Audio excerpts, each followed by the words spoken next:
Tolu Smith here. Make sure y'all subscribe to my boy Downtown Deuce ASAP. Come on, man. Destination restoration. Destination restoration.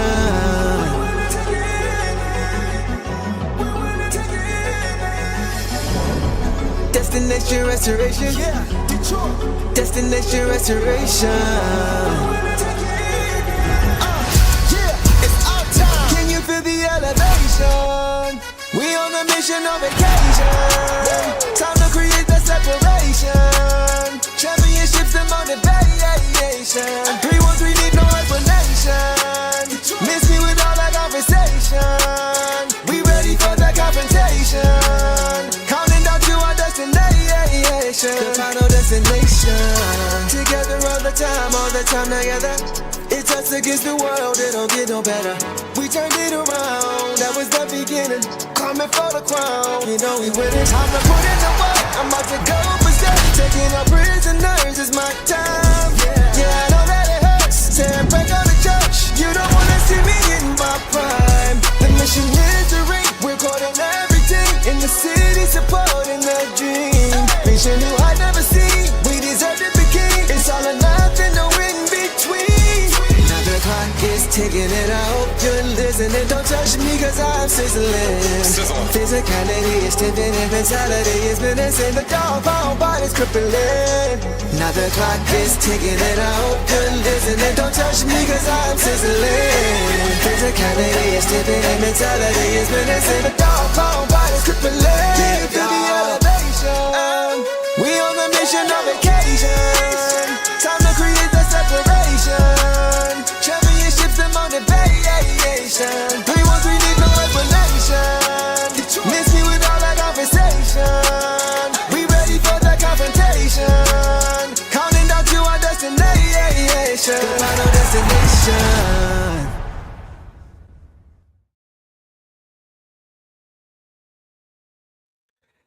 Detroit basketball. What up, though, everybody? Welcome back to another episode of the Downtown Deuce Show with the boss. Hope everybody is having a great Wednesday night. Happy hump day to everybody. Boss, how you feeling over there? Man, I feel great. Like after a low energy game, we really pulled it through in the fourth. It's what good teams do, is the ability to close out. We never let them get too far ahead. Yeah, I'm thrilled. And, we got to see some stuff from some of our guys that we haven't gotten to see yet. We added another to the depth, Yeah, it was a good win. It was nice. 100%, man. It was good for them to be able to pull out this win just because it wasn't customary to how they usually play. A lot of guys out, things like that, but they still, through adversity, right? It was kind of a grinded out game, like we talked about offensively, especially to start, but they still found ways to get it done with their depth, which is what we always talk about. So chat, we see you guys here in the chat, man. Got some super chats here we want to get to.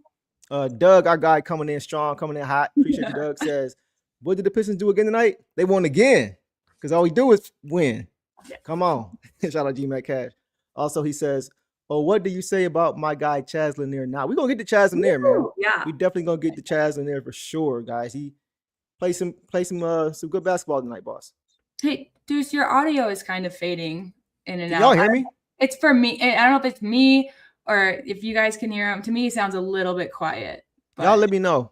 Otherwise, we'll keep going. But if it's a little low, I'll see what I can do. I have to come back, leave and come back out again or something. We'll figure it out. Yeah, I You can guys hear you. definitely- It's just a little quieter. So Say it again. I can hear you. It's just a little bit quieter. Okay. I'll try to get up on the mic a little bit. No, you're fine. All right, cool. All right, guys. So let us know about that. But yeah, back to this game, guys. The Pistons, they took care of business tonight at home. They beat the Bulls 108-93 to improve to 28-9 overall on the season, winning their third straight game in the process. So, guys, we may be in the midst of another winning streak, boss, for sure. So, as far as the injury report, we will get to that first. Cade Cunningham was out tonight. He sustained a wrist injury when he came down hard last game. I think it was a layup attempt, and I think he may have tried to break his fall with his hand. Yeah. And kind of hurt his wrist. Okay, yeah, he was kind of squeezing his hand after it, but he played through it. So I don't think it's anything serious, but we'll keep an eye on that. Also, Jalen Durham was out. He's still out with his right ankle sprain, and Tobias Harris was missing with his left hip strain. Karis LeVert was available. He missed his last few games with that left knee tendinopathy, but he returned. And the big change to the starting lineup tonight, guys. The Pistons went with the starting five with Kate out of Jaden Ivey.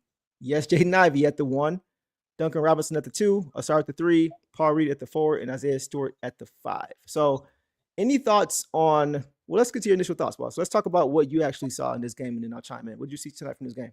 Yeah, I didn't think it was like a horrible start. I thought it was just, that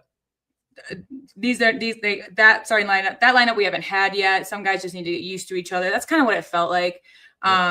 And we were just matching, the Bulls, and then it kind of got away from us. The Bulls were getting out on transition and we weren't. But we really just pulled it together, and I felt good about it. I felt good about a win the whole time, even when we weren't playing well, because the fact that, we were still in it, not playing our best, was a good sign. Because we've seen it before. We've seen our bench squad just like light it up, and so I knew that they would, and we got a good momentum break. So yep. I'm just thrilled that we beat the Bulls. This is also the second time we've beaten the Bulls without Cade. Right, because last game, right? The last game in November. Yeah. That was when Paul Reed popped off for 28 points. Right. But I just thought that was interesting. And they're young guys. I told you I was worried about Ayo and Mates, and those guys showed out for their team, but I was worried about them because those are the guys that usually only show up for their team, So we did really good, and we spread it around. And just incredibly proud of Stu, incredibly proud of these guys. I'm excited to talk about them. There's not a lot of negatives, I think, individually. So this was a great team win. They had to do it by committee, right? We were missing a lot of offense tonight with K out, JD out, Tobias out. That's a lot of offense. So it was tougher playing. What's that? Trade alert. Yeah, do you see it? I heard that he wanted to go there. I wasn't sure if it was finalized yet. So that's like interesting. It was for CJ McCollum. Man, he be getting shipped around, bro. That's crazy. I mean, honestly, an upgrade for the Hawks. No, it definitely is an upgrade. Definitely an upgrade for sure. So thanks that'll be interesting to see how that works. Yeah, for sure. Sorry to interrupt. 4-team trade. Trae Young. Wow. Okay, going to the Wizards. All right. So it was just hard for the Pistons tonight to really get any offense going in the half court because it's tough to play like that without Cade, right? Yeah. So I was hoping just to see the Pistons get out and run as much as they could. They really weren't able to in that first half, though. They really was taking the ball out of the hoop a lot, and they were turning the ball over, and the Bulls were running off of their turnovers. So the offense was clunky in the half court in the first half. It just wasn't a lot of flow, wasn't a lot of movement. In the Pistons as a whole, they all had to look to kind of be more aggressive than usual offensively. And you saw it a lot. You saw a lot of late clock stuff, a lot of low quality shots, guys going one-on-one, just doing things that are not really accustomed to doing offensively. And that's why we saw some turnovers. And it's tough. When you haven't been able to rep it out, with so many guys missing, it makes it a little tough to play as clean as you'd like to play. So it was understandable. Yeah. It was frustrating, but we got to keep in mind who wasn't available tonight to really help us offensively. So that was good to see us still be able to find a way to get it done, boss. Yeah, and I think, some of our guys that usually step in on the offense, obviously Danius had a great game, as people in the chat are saying, the floor General Jenkins. But, he can, he's also someone who's shown offense too. Sasser didn't play much and didn't hit his threes. Ivy wasn't, making some of his shots. So like you said, the guys on offense that were out was impactful. And then just having some of our guys that we can usually rely on for 10 to 12, they weren't really hitting. But, we got Beef Stew getting career highs out here. So I know it's crazy, right? Crazy, man. Yeah, Stew went off. By the way, guys, we just we're trying something new here. So what we're going to start doing as far as every game before we get into the box scores, we're going to have a poll for you guys. We do it already, but we're going to have an actual poll now to make it more interactive. So every game to start the post-game show, we're going to have a question for you guys, a poll as to who you guys think should get the belt. So you guys may see that in the chat now. So you guys go ahead and chime in with who you think might get the belt, and then we will review and show the results later in the show. So also, boss, as far as the second half, right? Because it was kind of a tale of two halves again, for sure. Even in the third quarter to start, it was a little bit of a struggle. The Pistons still weren't really able to get stops and scores like they like to. And once again, the Bulls were kind of still running off of their misses. And it was like a cycle. It was just over and over. It was a cycle of bad offense, leading the Bulls runouts. But the energy really picked up when that bench unit came in, Boston really just created turnovers, getting us out and running. That was the key to the game for me. That was the key to the game. Will the Pistons be able to create enough transition offense off of their defense? Because in the half court it was tough. Yeah, I agree with that too. It was just, low energy coming out of the half, because I was hoping that we would come out of the half strong, and especially just after the first half, because we did okay. We were up by 2, but we let the Bulls. That was the Bulls' biggest run, was basically the third quarter start.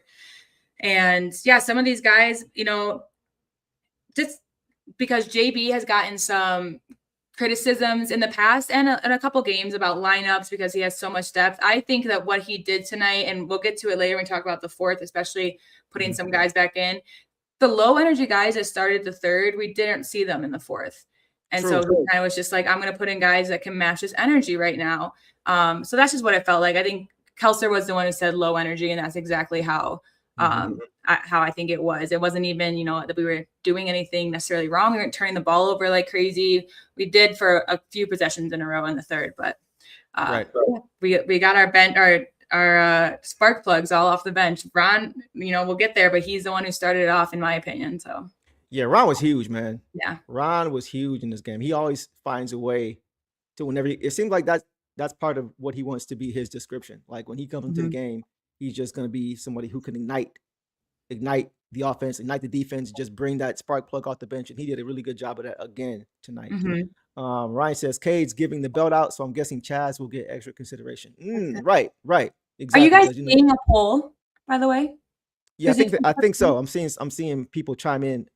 Okay, cool. With the votes. So awesome. We'll get to that in a few minutes. But yeah, for sure. It was good to see that. It was good to see that. Like I said, great team win. Needed everybody. Had some guys really step up on both sides of the ball, which we'll get to. I want to get to Doug again. Doug comes back and says, count of 6 shots, go in and out. Sure could have. Yeah, there was a lid in the rim. Like there were some guys who were missing a lot of shots at the rim that they usually make. So, in and out. Yeah, it was a game of that for a long stretch. That's also what I think kind of killed us is in the second, is that luckily our defense did, hold the Bulls off a little bit, but yeah, guys on perimeter. I saw Duncan's go in and out, Jenkins, some Ivy ones, like some ones that I was just kind of surprised they went down. That's always when I'm just like, is the basketball being controlled by a magnet? Right. How did that just come back out? Right. Yeah. It was especially in the first half. It was just tough. Devon says, I like how people like got traded and dudes is like, yay, cool. The Pistons want to get it. Yeah, I'm man. Excited about your initial thoughts. I feel it. Y'all know how I feel. Like it doesn't really impact us. So I really don't care as much, to be honest. Well, I get to see the Hawks against the Nuggets on Friday. Well, I don't know. That's 2 days from now. They probably won't be there yet, right? It might be complete by then. They can get their physicals done and stuff like that in time. I mean, McCollum and Jalen Johnson. That's it. That's a duo I'm excited for. That is actually a nice duo for sure. But now are they going to run with Alexander Walker as their point guard? I guess. Yeah, now it's crazy. I guess so. Okay. Or CJ McCollum. He's been holding it down for the Wizards. True.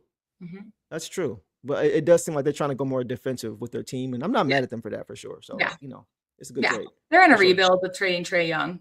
Right. Right. Yeah. Good. All right, boss. Let's go ahead. I wanted to address that. It's like I wasn't gonna disregard it completely. Devon calling me out over here. But guys, let's get to some box scores, shall we? Boss, let's start with Jaden Ivey tonight. Tonight, guys, Jaden Ivey finished with 8 points on 3 for 7 shooting, 0-2 from 3.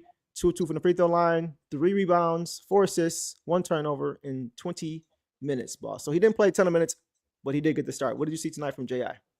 All right. Yeah. So I like the way – I thought he had a really good defense, and he had an assist and a rebound in the first minute of the game. That's what got me excited about him. And I really do just think, he's been playing – we've been trying to get him back into the 2 zone, and we know he can't play the 1 for us. But I think it was just, I think he did a good job of, 1 turnover on 4 assists. I'll take that in 20 minutes. I think he did a good job of taking care of the ball, making the right decisions. The shots just weren't really falling, but I was mostly, 42% isn't even that bad. He didn't get 3 of 7, but like I said, the defense was just, I think, really good. He stayed in front of his guys really well. He had a couple of times where he was on Matas, and Matas was forced to give up the ball. Yep. So that's what I liked from Ivy. And it was the aggressiveness was there, the energy wasn't. For the lineup that he was in. So I wasn't surprised not to see him again in the fourth, but I also wouldn't have been shocked if JB did put him in for those last few minutes for if something. Yeah. I agree with that. I was just, first of all, happy for him to be able to get his first start, just for his sake. It's been a long journey for him because a lot of people didn't think he would ever start again for this team. Now I was hoping it wouldn't come at the expense of Cade not playing. I would have liked to see, those two together, him alongside Cade or even alongside Danis tonight in this game with Cade being out, especially would have been his first start. Because the Pistons could have went with Danis at the 1 and kept Jaden on. That was what was telling, is that they still gave him a start. They could have went with Danis at the 1. Yes. Right. But they decided to go with Jaden at the 1. That was something that was interesting to me because they didn't have to do that. They weren't forced into doing it. We had another point guard, but maybe they did it to make sure they had some point guard play off the bench. Who knows? But it's just going to be interesting to see how it looks, boss, as far as the lineup goes when Cade returns, because hopefully we finally get a chance to see that lineup that we have been waiting to see of Cade, Jaden, Asar, Stu, and JD. We have still yet to ever see that starting unit, which is crazy to me. So hopefully we get a chance to see it soon. And after the performance from Stu tonight in the last games, he's got to be a starter now. And Kelser even mentioned it, he's getting into less foul trouble as a starter because he's taking it more seriously. Not that he wasn't ever taking it seriously before, but he knows, it's not that he's starting because, he's starting because they have a guy down. And so he needs to be, smart about his actions. I could see Bruce was getting into his head a little bit. They put on a show tonight. Stu obviously won. But there were quite a few jersey pulls in there. He's just lucky the refs didn't quick for the whistle tonight. But you could tell. So I was a little worried about that, but even he did smart there. So I think going forward, I would keep Stu in the starting lineup. Absolutely. And we talked about it. If that might be the best time to put JI in there, so that for the second half of the season we have the same starting 5. Exactly. With that. So exactly. That's a point that we have been hitting on for some time now. I thought he had a great start. He didn't play as well in the second half, but he didn't play as much in the second half. 4 points, 2 boards, 3 assists, and no turnovers in the first 5 minutes. Right? Very under control. He ran the offense very well, made the right play every time, whether it was for himself or for others. Decision-making was really good too, right? Just to kind of go through a few plays. First time down, he made a nice bounce pass to Stu out of the pick and roll for a layup. First play of the game. Next play down, he made a nice dribble pass to create space for Duncan Robinson for a corner 3, right? And that's a big thing. He had a few of like that where he would catch at top of the key and the play is broken, but he would just use his burst, which he's shown his return, to just create a little bit of gravity, to bring a little bit of help as he's getting to the rim and just make a quick pass. And he found guys like Javante, he found Duncan Robinson. So just his ability to be able to get down a hill is still there. And then he found Paul Reed out of pick and roll for another wide open 3 that he knocked down. So he just made good plays under control. And for it to be his first start, I know he didn't play a lot, but he just is showing more and more what I think he'll be able to do for this team, especially when we got K back, right? When there's a lot more offense on the court and JD is playing. He started his first start at point guard without Jalen Duren, without Tobias Harris, without Kay Cunningham, and still play clean. That's so true. I agree. That's a big deal. That's a big deal. So I got to give him credit. And he had a tough floater too on Buzelis, and he got fouled. They didn't call that either. Yep. Yeah. His shots were nice that he was getting. And that's a really great point that you brought up, because I think, again, and we've mentioned this before, and kind of the way that they feed off of each other. If everyone else was just popping off and J.I. had this stat line and played the way he did, I might be like, oh, that wasn't a very good. But it was slow. It was slow on both sides for 3 quarters, or for two and a half, basically, quarters. And then, like I said, we saw him a little bit in the third and they were sluggish, and tale of 2 halves. He didn't play in the second half, so I don't really know. But I think JB made the right call with his lineups in the fourth. So I'm not mad about it. But like you said, clean. I'm not upset with Ivy's play, and definitely not his start. He definitely helped us keep it close in the first, at least. For sure. Yeah. Shakir says, I think it's disappointing not letting Ivy play none. Not enough minutes. Mark my words. This is going to come back to hunt them when he goes somewhere else. 15, 20 minutes. You can't get. Yeah. So I don't know if the fact that he was starting meant that he was going to get a ton more minutes. I thought he might because of how many he played the first half. Yeah. He didn't play that much in the second half. I don't know if they're still watching his minutes, just because he started doesn't mean he's going to play 30, right? But I was hoping to see more of him because I thought what he showed was a lot of positives, on both sides of the ball, especially defensively too. Yes. Like, I think he's going to be a really good defender in this league. He may not be a top defender, but he's going to be a very capable, above average defender. Because if you watch this game, like we've seen it all season too, no hunting him out, right? Not giving up a ton of penetration on dribble drives. He wasn't missing assignments. He was a plus defensively. Like, guys couldn't really score on him, right? There was like 1 or 2 plays where you see Herter kind of sneak by him, but other than that, he was staying in front of everybody, having to give the ball up, forcing guys into tough shots. So just defensively, his speed and strength, and then his awareness, his defensive awareness as far as playing team defense was big. I think it's early, but I think we can already see just how he's going to upgrade that starting 2 spot on the defensive side of the ball, because we've seen at times guys kind of get hunted out, and it really has compromised our defense, and it doesn't happen with him, right? He did struggle versus Somo, but but he also forced him into some tough shots too. Like, it was a very solid defensive performance as well. So I would have liked to see him play more. That was my only gripe, but once again, he may be under restriction still. Yeah, exactly. That's what Clara just brought up. Seems like his minutes are still being watched. If anything, it's mental. Yeah, could be. But also sometimes, it was a low whistle game, and sometimes whistles help you, get a feel for what you need to do on defense. So, sometimes even you realize you foul a guy and the whistle's not called. That's also just like a pause, some hesitation. So I think it was just the way that the pace of the game at moments we could have seen more of JI. But I've also talked about how he's just growing from getting back to where he is, but growing. And I think tonight we saw that defensively. He was a good defender, like you brought up, but he just really held it down, and he did his job on both ends in the minutes, except they were pretty bad about getting off on defense, but all of them in the first quarter, they were pretty bad at it. But that goes to everybody. Yeah, for sure. So I thought he was solid. It wasn't perfect, but once again, it's his first start in over a year.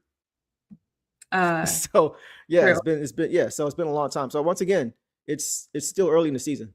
It's still we're not even at the midway point yet, but it is. I definitely think it's time for him to start ramping up and getting more opportunities. I think tonight was a good first step. I just hope that when Cade returns, he doesn't go back to the bench, right? Because once again, we want to get off to good starts defensively, and I think just from that side of the ball alone, having him on the court with a Stu and a Cade and a Asar is going to make what we want to do so much easier, which as far as being able to get out and run. And he's one of the fastest guys in the league. Imagine him and Asar in the break. Like he just makes the most sense for that starting group with how we want to play to start. So I was just glad to see him out there. Hopefully he'll be there more permanently in the shooting guard role as opposed to the point guard role. He can play with Cade and the game will be even easier. So agreed. So so we'll see. All right, guys, let's keep it pushing. And let's check out the poll first. So let's see the poll results on here. So so here we have wow, Stu 85% as far as who gets the belt. Stu 85%, Chaz at 8%, Danis at 5%, and other at 2%. So I think we all agree. Okay. Yeah. I think Stu's gonna get it. I think the fact that somebody made a point earlier that Cade had the belt, so I could see him looking out for a guy like Chaz in there to try to show him some love. Yeah, but I don't know what Stu did tonight, man. Like career high, on both sides. Yeah, we'll get to him. Yeah, I think he's gonna be the one to get it. But when you guys get news of that, we'll be checking our phone. You guys let us know. But appreciate y'all chiming in, man. We're gonna do this more often with the poll. So yeah, boss, I personally can't see the poll, so I'm gonna need you to voice it. Oh, you can't see it? Okay, I got you. Yeah, thanks. Yeah. All right, so guys, let's move on now to Duncan Robinson. Tonight, guys, Duncan Robinson finished with 12 points. 4 for 9 shooting, 4 7 from 3, 1 rebound, 1 assist, 1 turnover, and a block. Okay. In 23 minutes. What did you see tonight from Duncan Robinson, boss? Yeah, I mean, 4 of 7. Those are better numbers in terms of threes. I think he did really good there. I think he just showed a lot of effort. He was one of those guys that also had a lot of energy tonight when other guys didn't. In the second, he hit the 3 to untie the game after the Bulls got some momentum. And I heard the crowd. It was great. They were waiting for something because the Bulls went on a little run to tie it up. And then in the third, he got the 3 at the top of the key, but that was all because of ball movement, off the ball movement. He was just running around, setting screens, getting open, and he hit that. So that I just really appreciated from him. And then, of course, like you mentioned, the block and just getting, he mentioned at the halftime interview that they need to get more boards. He only got one, but they were guarding the paint down there, the Bulls. And I know that Duncan, usually gets us 3 or 4 the way that he moves and gets there. So 12 points is that we needed them, and we needed his threes. They were timely again tonight. So I liked what I saw. I did too. Yeah, he was solid. I mean, we saw it all night that the Bulls were just packing the paint. Like they were forcing us, which is why Chaz Lanier got a chance to play, because we needed some spacers out there. I think Duncan did a good job of just spacing the floor, just being a threat. I'm telling you, space. Chaz Lanier was not on their scouting report, so that was the other wrench the death that piece we talked about. So because no one guarded him tightly around the perimeter. So so it was just good having him as a threat. Yes, Duncan as a threat tonight out there, and even and Chaz as well. Like, and both of those guys were able to find success because they were packing the paint over and over and over again and trying to force us to beat them in half court with our shooting. So it made sense why the Bulls did that. It was nice to see the Pistons respond. So Duncan was solid. He was solid. Absolutely. Let's keep it pushing, guys. Let's go to Asar Thompson. Asar tonight, guys, had 11 points on 5 for 11 shooting, 1 or 2 from the free throw line, 8 boards. That led the team. 3 assists, 2 turnovers, 3 steals, and 2 blocks. Some big time numbers there in 29 minutes. Boss, take off on Asar, backbone of the defense, Tasmanian Thompson tonight. Yeah, he got boards and he got tough ones. I mean, he was bending his body in half, like he was flying in. He was being fouled on a few of them. He just held onto the ball no matter what, and I really appreciated that from him. He forced the Buzelis turnover with 20 seconds left in the half, which was nice just to keep them from tying up the game for getting any momentum. He had that really nice jam off the dish from Reed, and then he had a block on Buzelis towards the end as well. He was a guy, again, I was happy to see him being subbed in the fourth. So, because he was a guy that also played with a lot of energy tonight. 3 steals and 2 blocks. That's just fantastic. And he made, 50%. That's his free throws, 1 of 2. I'll take it. Just 2. I'm not mad. Yeah. Some fouls, some turnovers. I do like, we talked about it when he started with Ivy. He kind of was the guy that inbounded the ball to, but then he got rid of it to Ivy at the top of the key, which is something I'd like to see instead of dribbling into the paint and pulling up and not knowing where to go.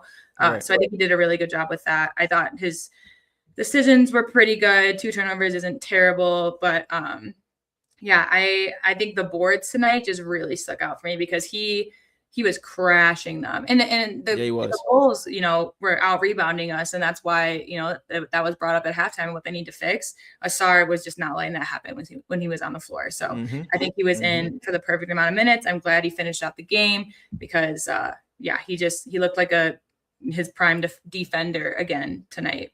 Yeah, I think he did too. I did notice that the Pistons had him as a secondary ball handler tonight to kind of help Jaden a little bit in his first start. Once again, that's hard to come in, have not started for so long, and then to do it a little bit out of position. He can play point, but he played shooting guard last year, and that's the future for him. Yeah. So they had Asar just kind of being his kind of safety valve, bringing the ball up at times, just taking a little bit of pressure off so his usage wasn't so high with the basketball in his hands. I did think that was a good idea. I think he kind of did a little bit too much, and it wasn't just him. A lot of guys were doing a little bit, I think, too much offensively, just because, once again, so much was missing. So it's hard to gauge in game how much you need to compensate for who's missing. Exactly. Sometimes you're not going to do enough. You're going to be too passive, and you got to do more. Sometimes you're going to do too much trying to help your team, and you do too much, and now you turn the ball over. I think that was the case tonight with Asar. There were some times when he was just doing a little bit too much with the basketball, right? Just trying to make something happen. He drive to the rim, lose the basketball, things like that, which we've seen in the past. I'm going to give him a little bit of a pass tonight just because so many guys were out. It's a big deal when you don't have that consistent lineup that you're used to, and you're being asked on the fly to do more offensively. Well, how much? Everybody had that question, it seemed like on the court, like, okay, what do we do? Even guys like Javante, who doesn't usually turn the ball over, he at times was trying to dribble to the hoop and doing too much. So it's hard when you got so much missing for everybody to balance their offense out just enough. It's going to be mistakes in there. And I think that was kind of the case with the start tonight. But, and I think some of his drives, that you were talking about were earlier, and then he just kind of, turned into defense and rebounds. But that was also gauging the refs, because there were a few times, he got fouled. So it's also just like, well, I'm going to take this drive and I'm going to try to make it, and hopefully I get the whistle. But there were no whistles either tonight for really either. Yeah. So I think that also just played a factor in it. And I mean, he was one of the only guys that got to the line for us. But but I do agree that some of it's a little bit. Sometimes he brings the ball up, and I'm just like, that would be if Devontae was on him, Devontae would take that immediately. Yeah. And Torch, like it's kind of what we're talking about. Like he says, I just want Asar to take jumpers. He won't, and just dribbles into the paint and gets stopped or turns it over. Yeah, I mean, I wouldn't mind seeing that too. Like the mid-range jumper, I'd like to see more of from him. He's got to work. If he's not going to shoot the 3-ball, right, the midi jumper needs to be it when it's there, because his shot's not going to get blocked. They're going to give it to him, so you just got to take that shot for sure. So that's the only thing I would say about Asar. But the turnovers, as far as him trying to do too much, like I said, I'm not going to give him too much flack on that, just because of the situation and circumstance of not having the offense there. It's natural to try to want to do more when you know guys are out. So I'm not going to get on him for that. But that's pretty much all I have for him. I thought he was good in the boards. The extra hustle plays that he always makes, right? The play when Modest got the board and he stuck behind him, got that nice steal, got the pass to Reed. I think you mentioned that for the layup. That was nice. Just the hustle plays, the heads up plays. So yeah, I thought Asar was pretty good. He wasn't great. He had some turnovers, got to get those down for sure, like we talk about. Got to take the open shot when it's there. But aside from that, I have no issue with Asar tonight. Yeah, same. Again, just really happy to see him, balling out on the boards. I just love when they, just like we said with Ivy, he picked up his defense when his shots were hitting. Like, just as long as you're doing something beneficial on the floor and not just, being stagnant. Before we move on too much, Organic Lindo has a question about Ivy for you. Deuce, how do you feel about Ivy setting off-ball screens and going to the corner instead of being on ball and people setting screens? Well, here's the thing. I think that's what's going to happen, bro. I think just tonight they had him running at point, right? I think if he'd had Danish Jenkins in the game with him, we would have saw more of that. We would have saw more off-ball movement, but he was on ball tonight. I was kind of confused as to why, for his first start, he would do it playing point guard without another ball handler on the court with him. I was surprised to see Duncan Robinson starting with J.I. I was hoping to see, even if it was Karis LeVert instead, but just somebody who can give you some ball creation, some ball handling, take some pressure off. I know they thought Asar would be the one to do it, and I think he did okay, but I'm not comfortable. When I think secondary ball handler, I'm thinking Jaden, but he played point, and then I'm thinking Danish Jenkins. I'm thinking, not K, he's of course the lead guard, but I'm thinking Karis LeVert, like somebody who you can trust with the basketball to kind of just get things going for you offensively. So to me, it was weird to see Duncan, the one shooting guard on this team who really doesn't have a lot of that, starting with J.I. in his first start out of position. So that was a little bit confusing for me. But I do think Organic that, once he is back at his natural position of off guard, we'll see a lot more off ball movement like we've seen in previous games. It's a good question though. Agreed. Yeah.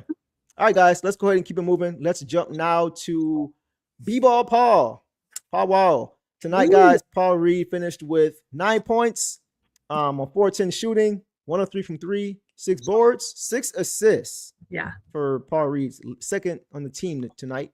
1 steal in 26 minutes, boss. Take off on your boy, Paul Reed.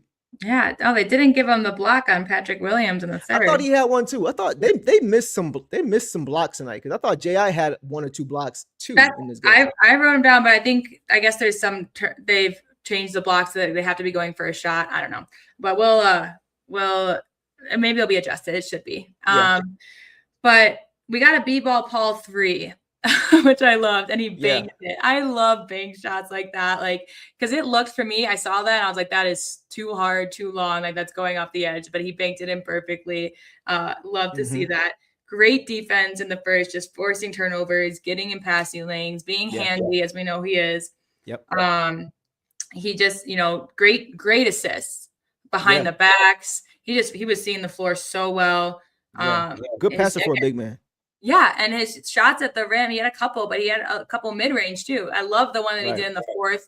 I mean, his arm just stretched all the way out to make sure that ball got in there with a nice touch. He kind of pulled a Vucevic. That's Vucevic's spot, is that one-handed little touch in. So I think he did great on Vuce as well, just like Stu did. He really, the one guy, their backup, Ulbrich, could not stop Paul Reed. Like, he got kind of buns, bro. Yeah, well, he had to hold on to him. He had to hold on to him to make sure that Paul Reed could not get that offensive board or tap it back in.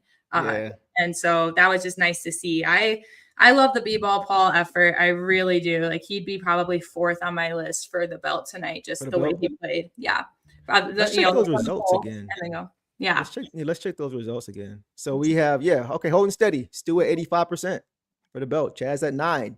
Dana's at 5. And everybody else other at 1. So it looks like, according to what we say here and what we think, looks like Stu's going to get that belt. So y'all keep us tapped in on that. I'm with you, boss. I thought he played great, right? Once again, he was one of those guys who was a box score deceiver tonight, right? He didn't have a ton of points. Only had 9. Solid, right?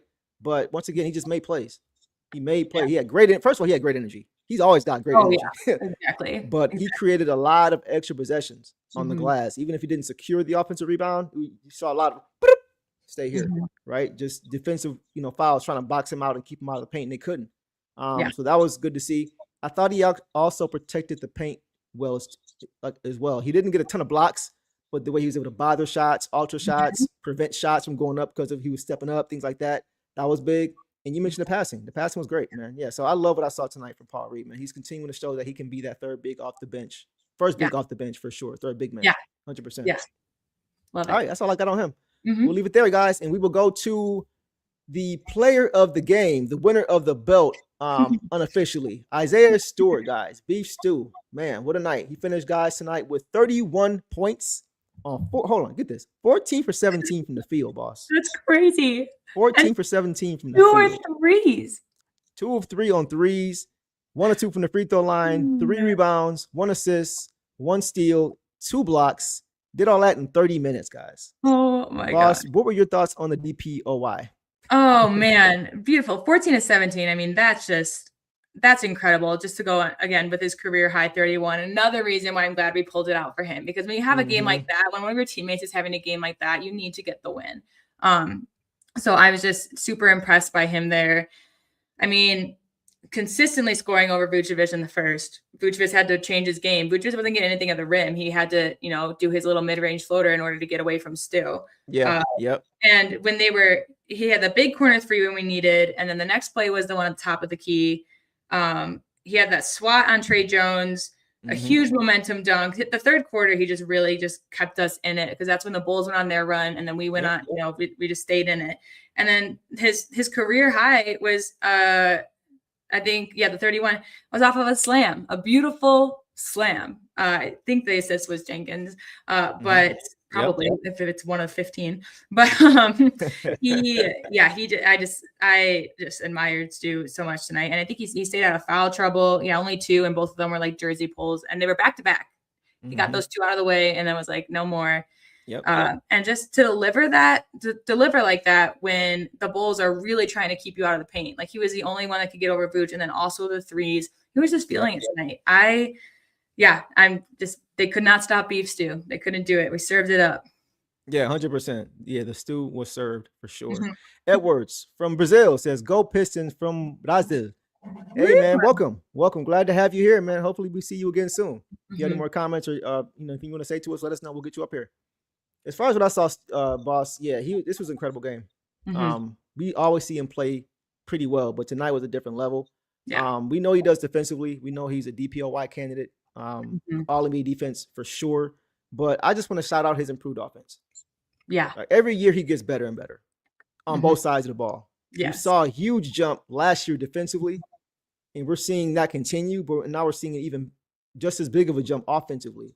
Nobody expected Isaiah Stewart to get 31 points in 30 minutes. No, that's crazy. Nobody. Someone said it early on, but they were just like, all he does is start fights. That's all. Yeah, I saw that. I see. Yeah, exactly. The narrative just continues to change because he just continues to get better. And he does it consistently, and it was everywhere tonight. It wasn't just like he was 9 for 10 from 3, anything like that, right? But he did it everywhere. Inside, he got it done on the post. His footwork is vastly improved. His finishing around the rim is vastly improved. His patience around the rim is like, I would see him in the past when he would catch the ball in the post. Once he gets his 2 seconds, he's rushing because he doesn't want to get caught for that 3 seconds.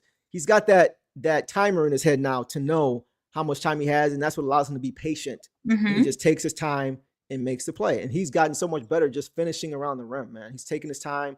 He's using his strength, his size, and he's using his body to shield off bigger defenders.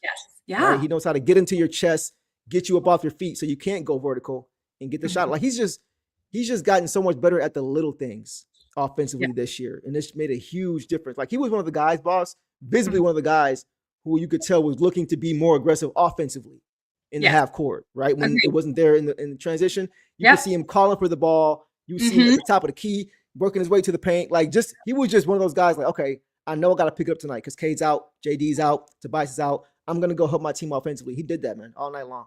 All night. Absolutely. And I completely agree. He definitely knew that, you know, the paint game is where it's at. So he's the one to get it done. And just to go off your point about, you know, improving as an offense, I think he has such a great IQ. We've talked, you know, Natalie Kerwin talked about how he watches every game or he's prepared, so prepared. He watches when to time things. His timing on blocks is impeccable. You don't see him getting called for 3 seconds in the lane. That's usually a Duren thing or a Paul Reed thing because they're, you know, just trying to do it. But like he's playing so cleanly and so well. I was seeing all day today. There's something Gobert's having a season high, and they're talking about how he's, you know, needs to be DPOY of the year, but they won't give it to him in this 5. They're like, he's just having a year. Like, oh, he's second in the league in blocks. And I'm like, to who? Or third in the leagues of blocks. And it's like, well, it's behind Wemby and Stu. And then it was like, and second at percentage at the rim, not allowed. I was like, well, second to who? Right. You know, so he's making a case for himself. And as a starter, you know, it could be a little better, but I just remember reading about that and be like, I like, you know, he's second and third in some of these categories. And the one above him is Isaiah Stewart.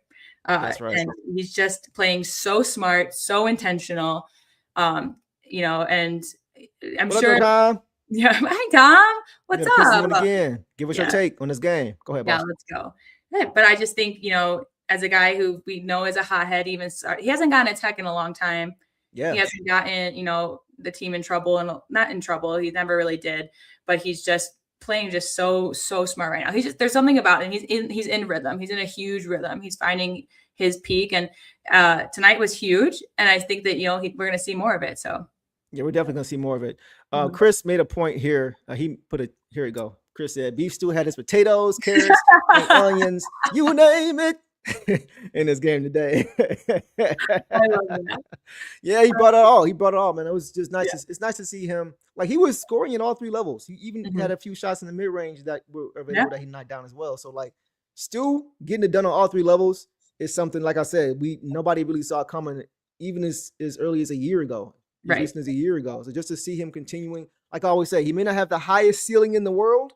There's a lot of guys that may have a higher ceiling than him, but he becomes a better player because he gets closer to his ceiling than most people do, and most players do. Yes, so that's a testament to just the work ethic. That doesn't happen without work ethic. So, and look, he's our longest tenured player, and he's still improving. That just says so much about where this team is going. Great point. He's the elder statesman, and he's still working on his game. That's infectious, right? That sets the tone for your culture. Yes. Right? That's why you don't trade a guy like him, like some people were saying just as recent as last year. You know, trade had Stu and all these trade packages, right? But once again, patience, time, reps, all that stuff goes into it. So once again, it's just nice to see another homegrown guy, as far as being drafted here, continue to grow his game and be one of the pillars of this team, for sure. Yeah. So Mauser says, doesn't matter coming off the bench for DPOY. I don't think it's off the bench. I think it's just how many minutes you play. That was what made him ineligible last year for all NBA defensive teams. Barely. He is playing a little bit more this year already. Yeah. But like we said, I think, you know, the way what he's done tonight just goes to show that he should be in the starting lineup, because the 2 big lineup is working. And because again, they even tried to stop our paint game, but both Paul Reed and Stu were able to break that at times. Yep. I love this message. Stu doesn't have the highest ceiling in the world, but he's willing to build it. Right. It doesn't matter. He's like, okay, this is the hand I'm dealt. And it's crazy even saying that, because he's a freak athlete compared to everybody else, right? Yes. But on NBA standards, like, okay, I don't have all these other natural gifts, but okay, I'm going to work with the hand I'm dealt and make the best out of it. And he's one of the best defensive players in the league without a question about it. So once again, just shows that work ethic that he's had, man. It's just incredible to see. I love how he just kind of leads by example in that department. Yeah. And it really does rub off. Go ahead.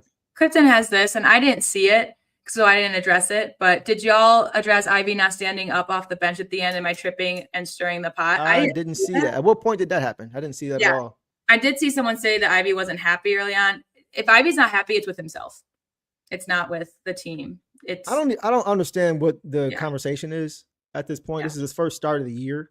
first start since last year. I don't really know what the conversation or dialogue would even be after one game and him in the lineup as a starter without Cade Cunningham along with him. Or like so many guys were not even available to even really give a fair evaluation on how he looked tonight in that spot. Yeah, and that's kind of where I'm at too. But again, I didn't see it, so I can't really address it. So I don't think it's anything malicious. Ivy's not that kind of person. I just think if he was upset for some reason, I think he's just because he has high standards for himself. Yeah. So I'm not reading anything into that at all, to be honest. I'm just going to continue to let the process play out, right? He's about 20 games in, I think now. So yeah, let's just wait and see how he looks when we have our full, complement of players and just kind of go from there. But I'm not judging anything off tonight. I still thought he played well tonight, even despite that. So he contributed to the win. So we'll leave it there, guys. Anything else on Stu, boss? No, just congratulations, Stu, on your career high. That was in a game. It was earned. For sure. Abraham says Stu in the lineup is a game changer. I've been right there with you, bro. I've been right there with you, man. It's just as far as style of play. I love Tobias Harris and what he brings, but fit wise, Stu just made so much more sense to me. Y'all probably tired of me saying I've been saying it since the beginning of the year, so y'all probably sick of hearing it. But this is why. Yeah, this is why. And the great thing is he's showing when given extensive minutes in the starting lineup that he's not just a defensive player.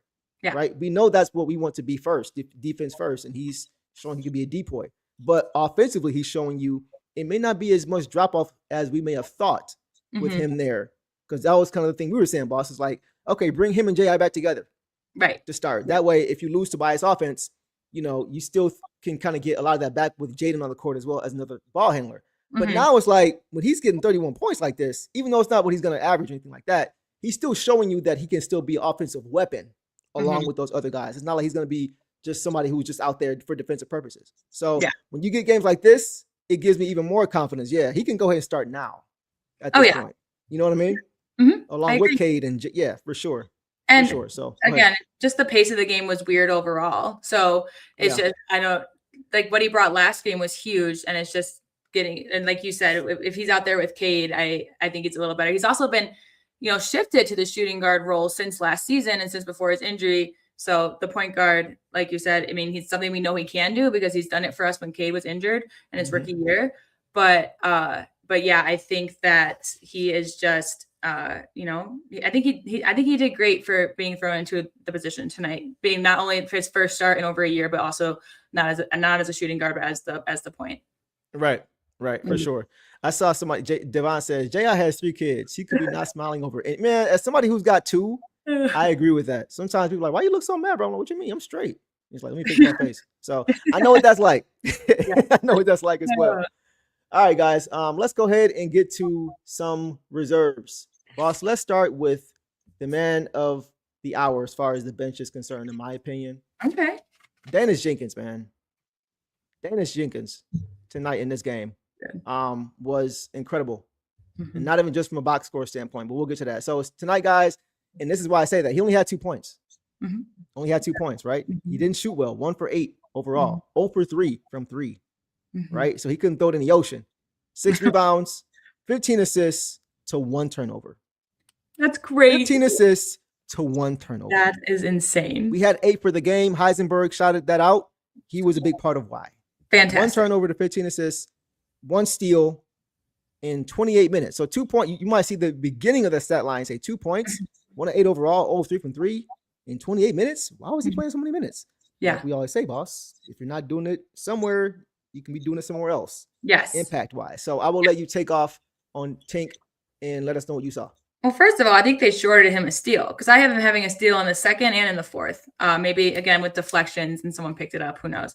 But yeah, just great on defense. Again, 1 of 8. He was one of the guys that like his shot would just go down. Like it usually got in the area, but just like would not sink. But the 15 assists is nuts. I can't even. My favorite one was the one where he drew the entire. It was like really short shot clock. He threw the entire defense down to him, and he did like a no-look hook over. I thought it was going to, I think Ron was there, but nope, it went over Ron's head to Chaz Lanier, who's drained a 3. He had a couple of them like that. And I mean, that's the Cruz connection a little bit, but that's also just, Danis being Danis and knowing where people are. Yeah, like you said, he had a couple like that where I was like, where is that going? And, you know, because Yep. it went over other guys because he just saw Yep. he saw where it was open. And again, not scoring. So what he did very smartly was make the defense come to him. And even, you know, they know he was in the scouting report for sure because he only got 2 points. So why are they coming to him? Because he's forcing them to, because he is a threat on offense with shooting, and he was getting into the paint where they were trying to all collapse, getting to the right people. Just fantastic. I mean, he had that great lob to Stu. That was the Stu's slam for, and then he did it again. Then he did it again the next play. And then, yeah, the insane assist to Chaz for a 3. Just, I mean, what can you say about just fantastic passing, great defense on, you know, I think he did great on Ayo and he did great on Mates, just some of these guys that can really move. Great on Trey Jones. And then, yeah, just like you said earlier, just because he wasn't scoring, he just switched it up. It's what he can do. Everyone was saying earlier, General Jenkins. I like that. Yeah, General Jenkins. I mean, there's so many. There's so many nicknames you can call him. You know, Jenkins Sanity and that. But I like General Jenkins. I'm gonna let Vince live on that one. That's Vince's. That's Vince card. Go ahead. Yeah, but I just love the General one because that's exactly what he was tonight. Facts. With Yeah, for sure, guys. If anybody had any doubt about why Boston and I have been saying that Dennis Jenkins needed to be on this team, tonight showed why. With Cade Cunningham out, this is why. Yeah. Mill says he has become the player with the most assists in a single game off the bench since Smith. Yes, that was in 2017, guys. So it's been 8-9 years since we had a guy off the bench give us that many assists. Yes. Right. And once again, this is why you have him on your team. Yeah. Because, right, Clara, he is a very smart point guard. Exactly. Other than Cade, he is the only natural point guard on your team. We can't always expect Cade to be available every single game. There's going to be injuries. It's going to be games where he needs rest. Yeah. All these things happen. We know more than anybody how injuries can affect your team. Yeah. So you can't always allow on Cade to be available. And when he's not, who do you go to? This is why you go to Jana Jenkins. Like you mentioned, boss, he's a floor general, General Jenkins. He sets guys up. And he showed that even when he's not scoring, because he was one of the guys I meant when I said a lot of guys miss shots they usually make. He has some shots point blank at the rim that he usually makes. Yeah, exactly. Shots open that he usually knocks down. Wasn't happening. But he adjusted his game and said, okay, how can I still be impactful in this game? He didn't keep shooting the ball. No. Right? He's a point guard. He's going to look to get his other guys involved. And that's what he did tonight. 15 assists to 1 turnover. But y'all know I'm the assist turnover ratio king. This is why I like his game so much. He takes care of the ball. Yes. Like, even if he didn't have, even if he just had 5 and 1, that's still, he's taking care of the ball. But 15 to 1, bro, that's why I'm always like this when he's got the ball. Yeah, I know. I'm chilling. Chilling. I'm chilling. You don't have to worry about that. Monster says, do we consider Jenkins? We just talked about this last show. Yeah. I personally do. Yeah. Personally, because he's got so many ways. He can affect the game in so many different ways. You mentioned the defense. Somebody mentioned him skying in and grabbing rebounds. Yep. Right? Just doing everything. He does whatever is needed at the point guard spot that you want to see. So if he's having an off night, he can still be one of the best players in the game because he has so many ways of hurting you. Yeah, he's definitely like I said, just to sum it up last time, he's definitely better for this squad this year. And Schroeder's biggest impact last year was giving us that presence to get us to the playoffs and in the playoffs. And that's just something that, you know, is super valuable. But Danis with this group, especially since so many of them have played in the G League with him because we have such a deep bench. I do consider him the upgrade. Just he fits what we want to do more this year in terms of getting out fast and the crazy defense. I mean, Schroeder's very smart, but I love Danis with this squad. Yeah, like he doesn't take bad shots either. That was my only knock on Schroeder last year. Sometimes you see him do some step back air ball threes. Like, come on, bro, we ain't need that shot. But I just love he's so under control. He's so under control, and you can trust him to make the right play. The offense was really bogged down early in that third quarter. There was even before we started getting out and running and getting turnovers. Even in the half court, he was the sole guy, like off the one-on-one, just getting penetration and finding guys in the half court. He was the only guy who was doing that for us. Like the whip around pass you mentioned earlier, the few that he had, the guys like Chaz Lanier, were all off penetration off his own dribble. Yeah, he's got the speed to be able to get by his guy, and he's crafty enough to be able to draw in defenders and he's got great vision. So he's going to find you if you're open. He does everything you want him to do Yes. as a point guard. There's Yeah. nothing lacking in his game at No. all. Good defender, can score the ball, good shooter, good decision maker, great leader. Mhm. He Yeah. does everything. Like, Yeah. he literally does everything. Yeah. Oh, and by the way, he can play off ball too if you need him to. Yep. So it's like, there's no way that anybody at this point, boss, is Mhm. not on the train with us as far as why we wanted him to stay on his team and Exactly. play more than just the G League, but Yeah. to be an NBA player. And he's shown he could be a starter for an NBA team. The way Yeah. he's looking now. So That was hopefully he still stays here because that's not Mhm. what we want. But That's he has my- that ability for sure. Go ahead, boss. That's my biggest fear, is just because there's a few teams out there that are really looking for a true point guard, like Minnesota, the Yeah. Blazers, because they have Lillard, but he's not coming back this season, And so that was my biggest fear, is that he's, he obviously has interest. And again, like I said, the Bulls definitely did their scouting report on him. He didn't get any easy shots, and he wasn't making them. I saw him, he drained the 3 after a whistle. I was like, oh, maybe that will get him hot. But then he had on a low clock, had to do a longer one, and that one I think went off the front of the rim. And I was like, okay. But again, I don't care. He did 15 Right. assists and everything else, right? So Yeah. I don't care at all. That's just really impressive to me though, that Mhm. he could have such a bad shooting night Yeah. and have such a high assist total.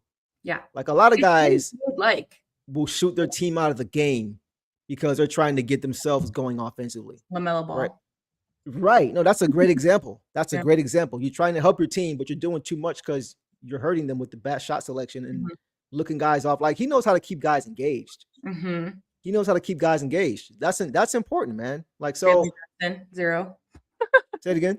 Jalen Brunson had 0 assists. Brunson had 0 last game Zero, on yeah. Monday. Yeah, that's insane. So Yeah. for us to be a defensive team and to not have a ton of offense off the bench, Mhm. like he's going to make sure that you're getting put in position to score. Yeah. He knows his personnel, like we all see. He knows his personnel. He knows the weaknesses of these guys. He knows their strengths. So if he sees Chaz open, he's going to find him. If he sees Yeah. Stu under the rim, he's going to find him. He sees Azar cutting or Ron cutting, he's going to find him. You know what I mean? Yeah. He knows how to make the right pass and who to make it to, depending on where they are on the floor, based on their weaknesses. Like he's just a smart player, man. He's Yeah. extremely smart. And also you can see he whips the passes again, which is what I love about him. But you can see him barking instructions out there too. You see him talking, Exactly. you see him pointing, but he's doing it in a way, it's not giving away anything to the defense. And what's crazy is that he has a connection, or he's saying something. I want to know the communication with the team out there, to the point of I thought he overthrew a pass to a player. Yeah. But it was actually to the right player. Like, what is the communication out there for them to know that, or do they just trust, that he's making the right play? Because it like you said, it happened a couple times where it just went over someone's head. I was like, oh, he was way off with that. But then I saw, another guy cut and catch it and shoot it and make it. I was like, what? Oh yeah, you definitely run that, and you Yeah. trust it's going where it's supposed to go. Like he makes that skip pass a lot, where it looks Yeah. like he may be going to a roller in the short roll, Mhm. but he's actually in the roll, but he's actually hitting the corner. Yeah. Right. Though Mhm. they run that kind of stuff in practice, but the Yeah. thing is, you trust that he's going to make that right pass because he's Yeah. shown he can do it. It's kind He's of not crazy. a high turnover guy. Him and Kate kind of have signatures in the way that they play as point guards, and they're different, but both so good at what they do. Yeah, and that Mhm. makes it hard to defend against because you got two totally different styles coming in the game, Yeah. just as impactful with how they do it. Yeah, Yep. love Yeah. it. Great game from DJ, man. He has, if he hadn't already, he's definitely Oh, yeah. solidified his spot on this team. That contract will be coming soon. I can pretty much, I won't say guarantee, but I've got full confidence that contract is coming. Yeah. Clifton says, what did Clifton say? How was that? The Um, moment JB and Danis was Yeah, funny. okay, yeah. So that was funny. I think that did you see that play? Did you see what happened? Yeah, Where he and- grabbed yeah. his face. I Yes. think that happened because it's funny because Danis, like, he was trying to push the pace. He wants to push the pace every Yep. opportunity, right? Mhm. The only problem was Javonte Green lost his shoe. Yeah. So they were trying to get a timeout. It was like a minute of game time that had went by without a shoe, and he's like trying to still play, limping around. And Yeah. the coach is like, "Bro, call the timeout." Yeah. And He Dennis should is have like, "Bro, I'm pushing the grabbed ball. What you mean?" Yeah. Yeah. And it's like mixed signals, coach. You're always on the sideline saying, go, go, go. And Right, maybe right, just exactly. for him. I mean, Yeah. Danis is so zoned in, and he was just on defense, I think. And then he got the ball. He probably just didn't even realize that Javonte lost his shoe, honestly. Because he's just Yep. pretty locked in, or maybe he just Yep. didn't hit. But yeah, it was just like, just took a few more seconds off the clock by not calling timeout immediately, but it was okay. Like you said, it was funny. And I think, we just saw the JB hug Cade the other day, which is like a funny, also mistake stuff. It's just showing the rapport. And that also made me feel confident that like, we were going to grind this out and win because they're feeling comfortable. They're not feeling at ease. No one's getting yelled at. No one's getting angry, except, JB did have his angry dad face on. I was just about to say that. Yeah, you can go ahead and take off about it, but it was because of missed assignments and some defense, which happened in the end of the first and then the start of the third. It looks to me like he's like, all right, guys, it's time for us to advance to a different level of basketball now. Yeah, it's like his standard for what he's going to not trip about has changed. Yes, he's starting to focus more on the things now that they need to do to get to that next level. We're halfway. Like, we didn't see him usually barking like this early in the season. The last couple games now, we've seen him barking at guys and calling quick timeouts and got the stank face on because of one missed assignment after they have played pretty solid up to that point. That's what's telling to me is that you see them play solid, play good basketball. One missed assignment, he's like, no, what are we doing? Like, we should not be making these mistakes anymore. I love that. Yep. Because it's like he understands, okay, we got to continue to get better. We can't regress and have these lapses. We got to do it at a high intensity mentally for 48 minutes. So I like when I see him when we have the lead, like when we're playing pretty solid.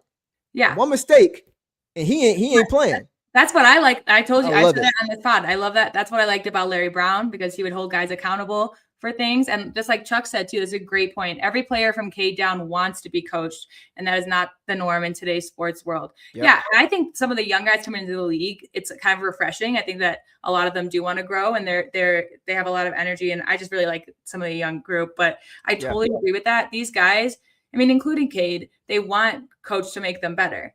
That's why they're thriving. And that's why, he can call those timeouts and know that those guys aren't going to make that mistake again. Because the second time out when he was mad, it wasn't because of a Ron misassignment. It was because no one was getting back. Like, it was different reasons. Yep. But then they made up for it. So, and that's what he's going to require, or else he will sit you. Right. Exactly. Yeah. Lindo, like, it's like nitpick time. Like, if we want to get to that next level of being a championship team, you can't have the mistakes that hurt you. You can't be shooting yourself in the foot, especially with things that you can tell they've already worked on. Because some of the things, we'll get to it in a minute, but some of the things he was upset about are things we've seen players visibly barking at their teammates about, right? So it's like, we went through this. We shouldn't be having these same lapses if we're going to try to get to that next level. So I just love that he is aware of that. Like, because it seemed like the beginning of the year, even last year, he's like, all right, let me show these guys I support them. Let me show these guys that I'm willing to, build with them and show them that we can do this together through the good and bad. Now we're the best team in the East. So now it's like, okay, we've shown what we can do to this level. Now we got to kick it up a notch. If we want to stay here and continue to elevate, we can't keep doing this. So I just like how he's continuing to raise the bar and push the limit on these guys and not allow them to rest on their laurels or to regress or to have complacency. No complacency. That's what I love about Coach. 100%. Yeah, I agree. And I also think it's a sign going towards also just like buckling down and the continuity of it. Like, again, I think he played 10 people in the first, maybe 9 with the injuries, but I think it is just a sign that he's just like, okay, like, who's going to step up and take the moment? Like, who can I trust on to work well together, which again, we'll get to it later, but like the finishing lineup tonight, I just really admired JV for doing it that way, because I had my concerns about low energy and guys getting, tired and having to sub guys in that weren't doing it for us. And he just did the exact right moves. So yeah, for sure. I totally agree. Your coach is doing a great job. I want to get this really quickly, boss. Philip says, tell me why this lineup wouldn't work. Jenkins, Cade, Sasser. Asar, my bad. Jenkins, Cade, Asar, Stu, and Duran, plus now the bench lineup better defensively, offensively. The only thing with that, I do like Cade and Jenkins together. They look really good together. I ain't gonna lie, just having those two ball handlers on the court. But that's the problem, is that you got both of your point guards, your point guards on this at the same time. Yeah. So unless you're going to stagger and rely on one of those guys to keep playing when one sits down, that could be a problem. But what if they both kind of get in foul trouble? Now you kind of got another issue. I like maybe in spots at times playing Cade with Jenkins for a few minutes here and there. Yeah. But I like it. I like having J.I. on the court with a Danish Jenkins. I like having, J.I. on the court with a Cade. I like having Karras, if you're going to have him play, on the court with a Cade or a Jenkins. Just having a ball handler on the court at all times who is a pure point, who can set things up and just set the offense up for you, I think is important. I do think that's interesting to look at, though. What do you think? Yeah, and like you said, we've seen it a couple times already. I think against the Heat was when Cade and Jenkins kind of closed out the game together. Yep. So we've seen it when they're offensively hitting it. But like you mentioned earlier, for Cade to come in and do his stuff, and then him go out and Jenkins come in and do different stuff, and still a really, good way and still positive. And, that's a threat to other teams, to the teams that we're playing. That's, you're not going to get the same style of play with both of them out there, but you are going to get results, and you're going to get ball movement, and you are going to get scoring. You're going to get defense. So they're very similar with their differences, and those differences are both their strengths. So, yep. Well said. My dog Juan was back in the building tonight. He sent it to the group chat, said that he was back in the building, said, got tight in the third. Then coach put a pack of nasty dogs in the game. And that's what changed the game, bro. That's what changed the game. We said it before, just were the Pistons going to be able to turn enough defense into enough offense? And that's really when the game, they put it out of reach, was when they started turning the ball over, getting turnovers and getting out in transition. So I'm glad you got a chance to see it up close. I'm sure you saw the same thing. The half-court offense struggled, right? But once they were able to not rely on that, outside of Dennis Jenkins, and just really push the ball after creating turnovers, was when the game switched. So yeah, man, shout out to you, bro, as always, man. Appreciate you showing up as always. Anything else you have on Dennis Jenkins in this game, boss? Nope. Just again, congrats to Jenkins on the 15 assist game. I mean, he's just coming out here and doing incredible things for this team, breaking some records. So for sure. Yeah, good stuff, man. Really happy for him. And shout out to Jeremy Hart, Coach Hart, who's been with him since the beginning. Doing amazing work, bro, for sure. All right, guys, let's keep it pushing. Let's go now to Caris LeVert, boss, who returned tonight. I think he missed his last 3 games, so he returned tonight for this game with that left knee issue. 5 points he had tonight, guys, on 2 of 4 shooting, 1 of 3 from 3, 2 boards, 3 assists, 1 turnover, and 2 blocks in 12 minutes. Take off on Caris, boss. Yeah, I mean, he came in and he, missed a shot, and then he had a bad turnover. But I thought his defense was really good. He had a nice assist to Stu. I thought he was reading it very well. He had that block on Terry that forced the turnover because it went out of bounds off of Jalen Terry. Is that his name? I'm not sure what his first name is. Jason Terry. Jason Terry's old throwback. Yeah, I was like, that's what I wanted to say. I was like, Jalen. Right, had a son or something. He must have going on right now. But he had that. And then, my criticism of him, like 12 minutes, that's, low. And he, again, coach didn't rely on him in clutch moments, stuff that, has been criticism of him in the past. But when we did need him to step up, he did. He got that nice breakaway layup. We got past the defense. Then he hit that big 3 at the end of the third. And then, and so I think that, he did what was asked of him. He stepped up in the big moment, which is what we've been waiting for. Because like we've talked about, he'll be good when he comes in and then, kind of fade. And we need what we needed from him tonight is what we got from him, I think. Some mistakes, but so did everyone else. And I mean, I think that we still would have, he was impactful. I think we still would have pulled it out without him, but I'm just very grateful for his little 5-point run at the end of the third to help us cut it to 1. And for his defense, again, the 2 blocks, and again, 3 assists isn't even the one turnover was pretty blatant one. But like I said, I noticed his assist. He was reading it really well, and he was staying in front of the guys. So I think he did good on D for sure. I thought he was solid. I mean, he didn't play a lot. Right. Like one thing I'm going to be consistent with, guys, is if you don't play a lot of minutes, I'm not going to be critical. Yeah. Unless the reason you didn't play a lot was because you were playing bad. Right. But if you're just not playing a lot of minutes, I'm not going to be like, oh, he only had 5 points and he played 12 minutes, bro. Like 5 points, 4 shots. He made made 1 out of 3 threes. 3 assists, 1 turnover is good. 2 blocks, like that's pretty good in 12 minutes. Yeah. Right. Now I don't know. My thing is, how is JB going to balance all these guys? Because we've seen the last few games, we look pretty good with the guys who were available. So I'm going to be just curious to see how he's going to balance this rotation, because I liked what I saw these last few games. I'm not gonna lie to you. Well, that's the whole point, is like people are like, I hope he doesn't steal minutes. Tonight, LeVert didn't steal anyone's minutes. The guys that we were worried about him stealing minutes from played their minutes. So I think that's why I can't, I think that's what most people were worried about, because that's kind of how JB's been running it. But obviously, we, especially with some of the rotations he's had lately, JB has also seen something click in these guys. And, he's seen something, he sees stuff that we don't see at practice. Like, again, he was smart enough to put in Chaz Lanier when we needed scoring. So he's seeing things that we're not. And I think that, but he's also seeing the things that we are, that some of these guys are really clicking on the floor together. But again, like LeVert did make some big defensive plays, and his offense came when we needed it most. It was timely tonight. And so that I appreciate from him. Like you said, just solid 12 minutes. So it's going to be interesting though. Cause once again, like we saw how these guys looked the last few games, and that was without, the emergence of Chaz Lanier tonight.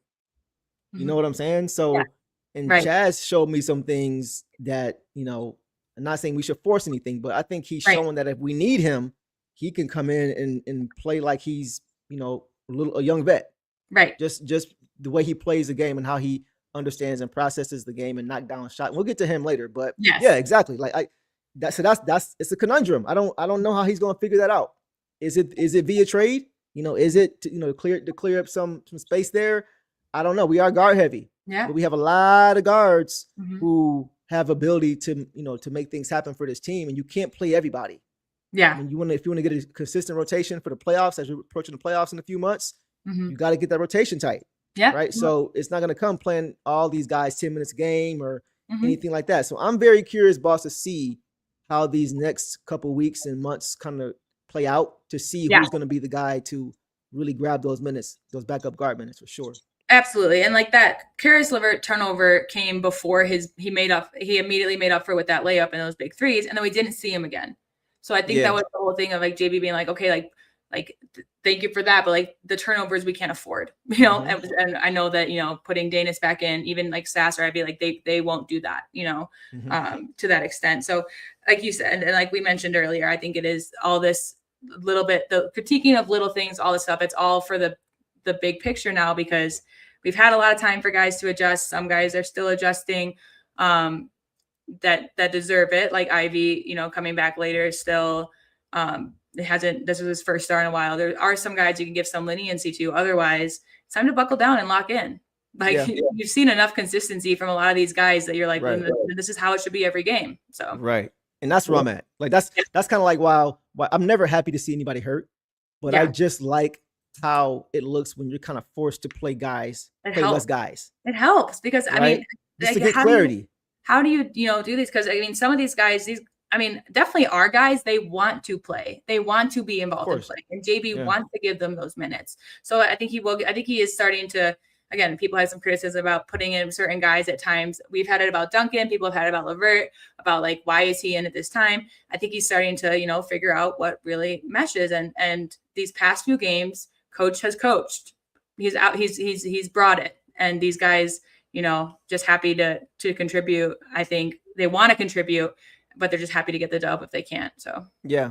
And I'm seeing our customary Trey Murphy comments in here, boss. I think I may have started something when I mentioned him a few months back about how good of a player I thought he was. But I'm seeing a lot of questions again. Y'all know we don't dodge no smoke. Phantom of Darkness is saying, do you still go out and trade at the trade deadline and try to acquire Trey Murphy? And then somebody else had another comment, said, man, Trey Murphy and Herb Jones are available. And then Kevin says TM3 25-8 makes him legit title contenders. Like, honestly, I don't think any of you guys are wrong. Nope. Like I really don't. And I don't like talking about, trade scenarios, especially when we're winning like this. Right. Like I hate talking about trades after wins. Yeah. Like it's hard to really do it. It feels like you're getting a little bit greedy. We do know, there were trades that were made in previous regimes that put us over the top. So I do think it's a fair conversation if you think we're trying to get to that next level. And I do think if it doesn't cost us too much, if it's not, gutting our core or our future of this team, definitely. Yeah. No, we just watched him last night. He recorded career high 40 points.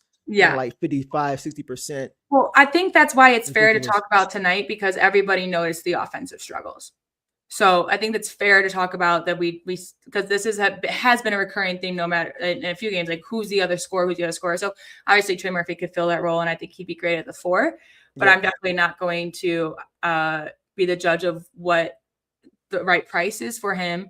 Right. Because we don't know what the Pelicans want. We don't know what Exactly. Trajan is willing to give up. And like I said, especially with the Schroeder trade, or the Schroeder signing and stuff like that, like I have no reason not to trust Trajan. So it gets us excited because it would be cool. But I'm also, I think, Trajan said they're not going to make a big splash, so it has to be for the right price. Yeah. So we'll keep an eye on it, guys. Yeah. We know we've talked about it a little bit. So, as things get closer to the deadline, we'll keep our eye on it. And if anything happens or transpires, we'll talk about it more. Phantom says he did score 42 against the Lakers. That might be why the conversations are coming. Yeah, 100%. They're definitely warranted. So we'll leave it there, guys. Boss, let's move on now to Ron Holland. Okay. Ron Holland tonight, guys, finished with 11 points, 5 for 11 shooting, 103 from 3, 5 boards, 1 block in 26 minutes. Take off. His one block was that chase down block on Herter, which I just loved. It was. You don't like Herter. You are not a Herter fan at all. No, I'm not. Are you? I'm not. I just think it's crazy because this guy, if I was Herter and they got me for LaVine, the Bulls traded away 2 of their best franchise guys ever, LaVine and DeRozan for Herter, I'd have an ego. And then he's just not a good shooter. I don't know. There's something about Herter. I think he's one of those guys that has to shoot to get into a rhythm, and he'll shoot even when he's not making it, and he's detrimental. So that's my thoughts on Herter. But anyways, he's not on our team, so it's fine. I just love that it did result in a 3 because I think just bounced out to someone out there, but just appreciated that effort from Ron. He had the fourth quarter after we were coming back. Karis got us back within 1 in the third. You're like, oh gosh, here we go. Ron started off by hitting that 3 on the first possession. Yep. A 3-pointer.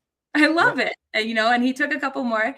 But he had that, and then that big drive and dunk in the fourth as well. I think the play that comes to mind was the one in the third, though, where it was like Ron took a really tough shot at the rim and it went in. And then that was a tough shot, Green got a steal on the next possession in a bucket, and then Stu blocked on Trey Jones. Like when we stack stuff like that, it kind of gets us going. And that was in the third. So I think that just, got Ron back into it. I mean, he's always into it, but it got everyone back into it to finish the game out strong. And then his shooting and his defense was just incredible again in the fourth. So, and he, him and Matas, know each other. They play on the same team together. So that was a fun matchup, seeing them against each other. I think they both scored on each other at least once. Otherwise, they made it hard because they know each other's games. So I was excited to see that matchup too. 11 points and 5 rebounds in 26 minutes. That's great. And a block. Like that's exactly a stat line I love from Ron. His defense, it doesn't show on the box score, but he got it, especially that 3 in the fourth. He got it going for us. To finish out this game with the energy. So that's what it was. That period between the third and fourth quarter, right, was when the Pistons really begin to take off and get back to their identity. Because we know Ron Holland is an identity player when it comes to this team. Kevin says Herter is the exact. Oh, you're gonna love this. Herter is the exact mold of a player we don't want on the Pistons. I was gonna say that. I was gonna say like he's just. I don't see him. He would be someone I'd be like, why? Even Dunk has more dog in him. So. I liked him in Sacramento. He was solid there, but he's been kind of buns since he's been here. That's always fun to watch. Did y'all see when he went up over the top of Buzelis and grabbed that board? He was behind him and went up with that wingspan and hops and grabbed it. That was nice to see. It's nice to see them go at it because they've been talking about how they're going to dunk on each other since like the beginning of last year. So they kind of get up a little bit more. Yeah, Ron had that whole. Yeah, you saw that? Yeah, that was crazy. That was crazy. Yeah, like the energy was great. Yeah. I think guys, we mentioned it earlier. He was the reason that JB caught that timeout. Yeah. Early in the game, right? Because there was a dribble drive penetration, the Pistons allowed, and Stu came over to help. And I think he either altered the shot or blocked the shot, but Ron was there under the hoop. Ron was supposed to crash the glass and help Stu, help the helper, like we always talk about, and grab the rebound, right? And it looked like Ron was expecting Stu to do both. Like get the block or block it to him or get the block and the rebound. And he kind of relied on Stu a little bit too much. And he kind of just stood there instead of attacking the basketball. And that allowed them to get the offensive rebound and get the bucket. And that was when we saw immediately. Yep.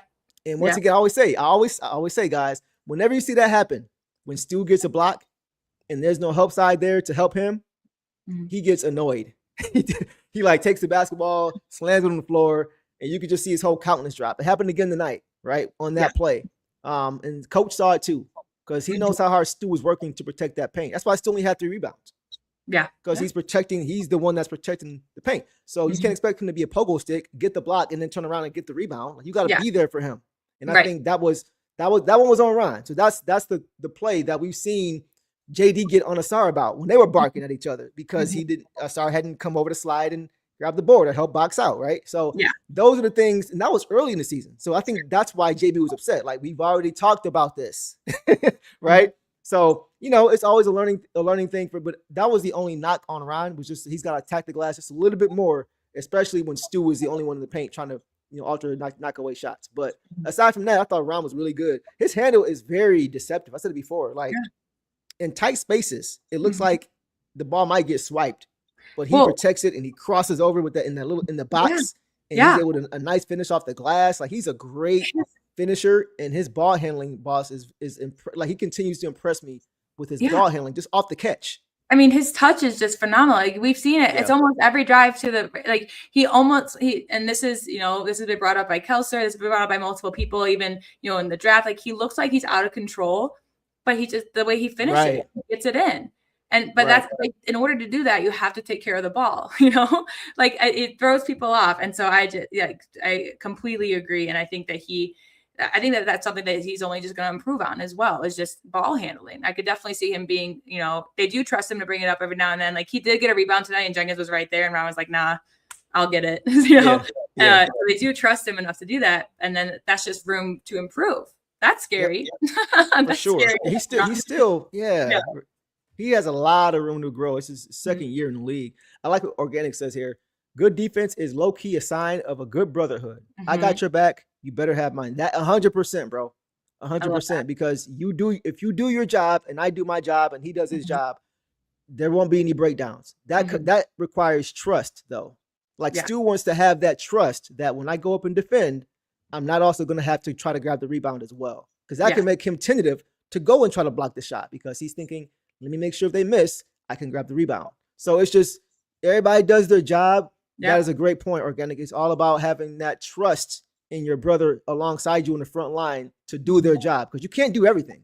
You have to rely on your guys to help you. So that's what Stu wants. And that's why he's like, if I'm going to go so hard protecting the paint, I need y'all to go just as hard to make sure we finish the possession. Right. So that's why the frustration is there. But I think it was a good teaching moment, because it's not ever really a thing with Ron where he's just not giving effort. It's just more so an awareness thing that he has to be aware of. You got to play, because he's more so like he's a wing. He's a 3, but sometimes we need him to play bigger, right? And he's shown he can. Like, he gets in the glass, he's shown he can do it. So now it's just a matter of continuously doing it consistently instead of leaking out. Sometimes just secure the rebound first, help your brother out, and then you can go push, because we know you can go ahead and push. So absolutely. I just wanted to mention too, the Knicks did beat the Clippers tonight, which ended their win streak, the Clippers win streak, which I'm okay with since we play them on Saturday. And the Nuggets beat the Celtics, so they probably switched second and third again. But underman Nuggets won again. Underman Nuggets, I did not trust them like I trust the Pistons bench, and they're proving to be kind of like the Pistons depth. They're being reliable. It's fun. This isn't news to you, but I said beginning of the year the Nuggets were my pick to go to the finals. Right? So I mean, I'm not telling you anything you don't already know. Mine too. I just need it to be either the Nuggets or Detroit, not both. Right. Yeah. It'd be tougher for you than it would be for us, for sure. But I mean, easy want the Pistons to win, but it's hard to root for a team and then root against them for 7 games straight, Right. It's an interesting question. Douglas says higher ceiling, Ron, Asar, or both of them? Higher ceiling? That's tough. That's a tough question. Because I would say right now, Ron, well, no, because Asar did well tonight. I just think Ron. I'm gonna say slightly. Okay. Asar, as far as ceiling goes. Okay. Just because you can't teach his athleticism. That's true. Right. And and Ron is athletic. Don't get it twisted. But and Asar and Amin are like LeBron called them aliens. So I just think I think right now Ron is the more complete player. I think his game is more mature on both sides. But ceiling wise, if Asar can get there, I think he may have a slightly higher ceiling just because of the raw athleticism that he has. I would say I agree. But also I need to give both of them their props because Ron, he started. I think that Asar wants to be a ball handler, or the Pistons want Asar to be a ball handler. I think they're rushing him into it where he can, I think, be an incredible ball handler and run an offense, but like there's no way to rush it. While Ron took on this challenge of I want to shoot threes and I want to shoot mid-range, and he's been showing that off lately. So I feel like he's hitting his goals faster. So I think that, and I think Asar, if Asar, can mentally get there too, he can hit his goals as well. But just because Ron is hitting his goals quicker doesn't mean that Asar won't hit his goals. Right. That's why it's like, but that's why I think ceiling wise, I would probably give it to Asar, but it's close. But they're both such good defenders. And right now, I think Ron's, even though I think Asar had one more point than Ron tonight, I think Ron does better for us offensively. But no, Asar, he's been finishing at the rim a lot better. I'll give that to I think Ron's more consistent. Yeah. I think that's what it is. I think that's why it's hard to say right now because I'm seeing Ron improve and stay improved while I'll get, we're on like game 2 now of Asar doing well. Like he'll do like 3 or 4 games well and then like sink back for 3 games and do 3 but Ron is just across the board bringing it, so yeah. That's a good question. Right. It's a fun question. It's not even like it's a competitive question because both of these guys have a high ceiling. Yeah. But yeah, Kevin says if Ron's jumper gets as reliable as his touch at the rim, yeah. The touch at the rim is the thing because Asar does get to the rim, but again, like we said, Asar can get to the rim cleanly and miss, but Ron can get there crazy and touch it in. So reliable is the word there because I trust Asar driving to the rim Ron driving to the rim more than Asar right now. I would say. Yeah. But I trust Asar's jump shot a little bit more. But then I trust Ron's. You trust Ron's jump shot a little bit more, right? No, Asar's on jump shot, mid-range. Mid-range. Oh, mid-range. Okay, well, that's different. Okay. We haven't seen either of them put up a lot, but Asar was working on that, and he did sink a couple games ago. I think it's against the Heat. He looked nice. He would like turn around, and shoot it. That was good. He did that today too. And then also, but I do trust Ron's 3 more. So there's just some things I trust about him. But the reliable part of that is what gets me because he is more reliable at getting it in these crazy shots. I feel like Ron. And so if he can pull up crazy and drain it, that like you said, that's kind of scary. It is. And it's just nice to have both of those guys. Yeah. So like, we'll definitely see. It's something I have my eye on for sure, just to kind of see how those guys progress based on where they are right now. So we'll see. Yeah. Good question. All right, guys, let's keep it pushing. Boss, let's go to Savage. Can you woo? Javonte Green, guys, finished tonight with 11 points on 4 for 9 shooting, 1 of 5 from 3, 2 of 2 from the free throw line, 2 boards, 1 assist, 1 turnover, and 4 steals. Again, in 25 minutes. Take off on Savage. Whoa. I mean, my notes for him were just that he was getting in the passing lane. Again, the steals were huge tonight. We had only 8 turnovers and Chicago had 17. We forced 17 turnovers on them. I would say they had a couple where Vooch threw over the head, but most of them were forced. He just came in clutch. Like has been being consistent. 4 of 9 is great. Had that big 3. The steal at the end of the 4th was huge. And then I don't know if you heard this stat that they announced, but in the last 3 games, when Woo's on the floor, the Pistons are 9 points better defensively. Exactly. And again, his defense, they put him on to keep it away from Ayo DeSumo at the end of the game. They put him on there and they put him on Matas to keep the ball away from him. And he did a great job. And again, that's how he was forcing, he just moves so well that it's hard. He breaks through screens. He gets around screens really fast. Like he's one of those guys that can get around screens really fast. Yes. And he just, most of his steals came at clutch moments. I love that he was, again, this is what you always say. So I'll let you take off after this, but he may not start, but he always finishes. And did that tonight. So 100%. And he's doing it more and more now as of late. Right. He's the 9 points better as far as the defensive rating is crazy. Yeah. Like that's crazy. That just that's once again, a high number. That's a high number because he's just such a connector. He just knows how to do so. We always say he's not the best at anything, but he's really good at a lot of different things. Yes. He can help you in a lot of different ways, and he rarely hurts you. The one turnover he had was when we saw him trying to get the offense going. He was trying to dribble drive to the rim, and that's not really his game, right? And he turned it over once again. So that was everybody had a part to play as far as that was concerned. But that was his only turnover. Yeah. Chris says, sorry. Mr. What you need, Mr. Call me what the F you want, Mr. As long as you got Mr. Right, Mr. Lost my shoe, Javante tonight. He just gets it done. And I love gets it done. It also shows his grind because we've seen players lose their shoes and to get up and go play instead of sitting back because he knew he needed to get back on defensively. That's what he's in the game for. So he played without a shoe because you'll see guys sit there and be like, well, they'll just have it on 4. I'll just lag behind. I'll throw my shoe on, But he was like, nah, I got to get back right now, to get in the way. So. Yeah. Devon says green is our Brown. Is he referring to Bruce Brown? I'm wondering. Maybe because he's with Denver now, right? Jaylen Brown. That's the Brown he's talking about. No, I don't think Jaylen Brown. You let us know who you're talking about there, bro. Yeah. But yeah, like he just does it all, and he's another guy, boss, who is once again surprising me with his handle. There's so many plays that he's pushing and he's moving down the court, and it looks like he's about to lose the ball. Yeah. But there was a dead play where it was a foul called to stop. You probably saw it, and he was just still going to the rim, crossing, and it's like, and he makes his up and under scoop like high off the glass. It's like this dude, man. Yeah. He is impressive. Like he's able to do a lot more than you thought he'd be able to do when he first got here. Yeah. Okay. Bruce Brown. Yeah, he can do a lot of different things. He can. Yeah. He's good at facilitating on the break. He's a good defender. He can knock down shots. He's probably a better shooter than Bruce Brown, I would say. Yeah. Yeah, right? I agree. And this is the second game in a row where he's had a near dunk that I just really wanted him to finish. Yeah, for sure. But he'll make up for it. Some of those breakaways too, he just did the smarter thing and laid it in. Just a sign of being a vet. So I like you said, he just comes in and he just gets it done. And this was against his former team, a team that he spent a lot, when we think of him, he's been on a lot of teams. Like you said, he's looking for a home, but I think of him as a Bull before this.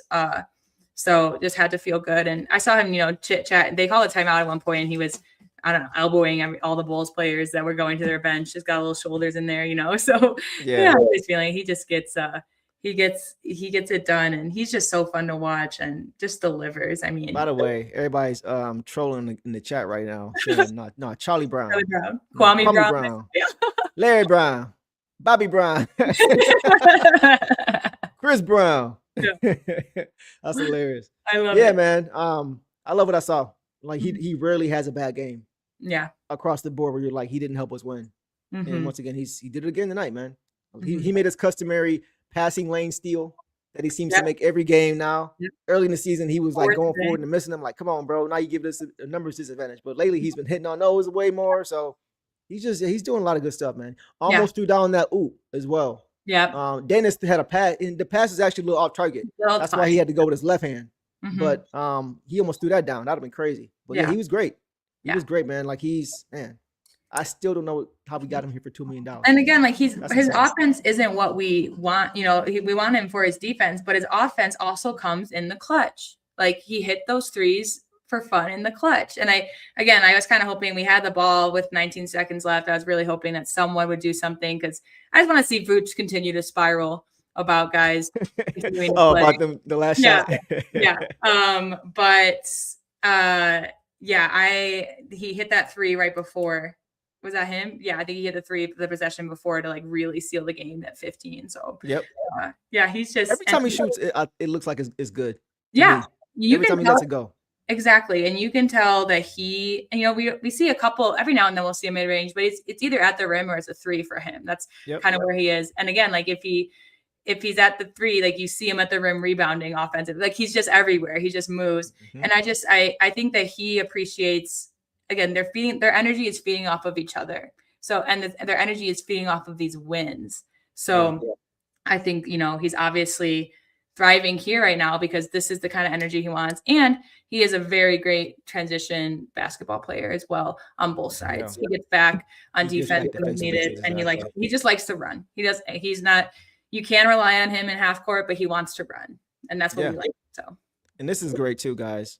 We are deep AF. The wins we have without Cade and Duren are the most impressive. Without our two all-star players, we're still getting dubs. Yeah, right? That's super impressive. You mentioned we won last game against the Bulls without Cade. right? And tonight we beat them without Cade and JD and Tobias. Mm-hmm. So that's definitely impressive, man. The signs of a really deep and good team. The Bulls have faced our G League team twice. Because I remember, guys, I am from Chicago. So when we lost the home opener of the Bulls, I got a lot of flack into my inbox from people I grew up with. Yeah. And I could not wait to be like, Pistons G League squad just beat your healthy squad, but because I think Duran was out for that game too. I think that was when we were in I think he was when we were in the thick of it. I think I could be wrong. But I also remember Duran playing on Vooch, so maybe not. But yeah, we just, and to be fair, they were missing a couple guys. Like Giddey was out, Kobe White was out as well. But right, so it just evened those it up. guys aren't Cade and JD is levels to it, right? Yeah, so exactly. Yeah, bad Leroy Brown. You don't know. All right, guys, let's keep it moving. Let's go to Chaz Lanier, who got some minutes tonight, guys. Chaz Lanier had 8 points on 3 of 5 shooting, 2 of 3 from 3, 1 rebound, 1 assist in only 11 minutes, boss. Swaggy Chaz, take off. Look, what really excited me about him was that his first shot, he got it behind the line and just realized he was guarded. He didn't have it. So he went in and drained a jumper. And here we are thinking, he's just going to stand, not stand around, but based on what we've seen him, he just kind of hangs on the perimeter. He's a catch and shoot guy. He has a super quick release. So to see that from him, I was like, okay, Chaz, way to drain your first bucket. And it's a nice little jumper that we needed. And then, his threes, like that was awesome. And I just think it's just as exciting because, it's just another one to add to the list of reliable guys we can go to. And now they're just going to, it's like, oh, now he can be in the rotation, but where? Right. So it's just exciting for these guys because, again, now we can see, like you said, with injuries, with rest, especially guys, like the way we've been at the number 1 spot for almost 2 months now. Because a couple weeks ago, you said we were there for 6 weeks. Maybe we're on 7 weeks, but almost 2 months. Almost 2 months. And again, it's close. Shots. If the East stays close, it can change. Doesn't really matter. I think we can finish top 4. Have home court advantage in the playoffs. I mean, with us winning and all these teams at number 2 losing. It's that's true. It's looking pretty good right now. But that's true. I mean, the Knicks and Celtics can dance all I care, but but it's just nice to think about, that as the season goes on, like tonight, like I actually thought, Cade had a hip contusion, was questionable, so I thought that's what it's going to be tonight, and then it was wrist. So these are things that are ailing Cade, but if we really needed him tonight, like he would play, which is what we said about other guys earlier. So it just knowing that we have a shooter like Chaz that can come in if we're missing some more offensive guys. Like if Duncan was out tonight too, he would have stepped up big, when we're missing some of these dudes. And I'm just really thrilled for him because he earned his 12 minutes were earned and he showed out. I hope that he's happy. And again, we have to check the poll again and also see what was, if anything was determined, but it's definitely still at 86%, Chaz at 9%, Danis at 5%, and other at 1%. So. But again, that just tells you what the fans see, what the team probably sees, that he went out there and he stepped up as Rook to help us get a substantial lead and finish out the game.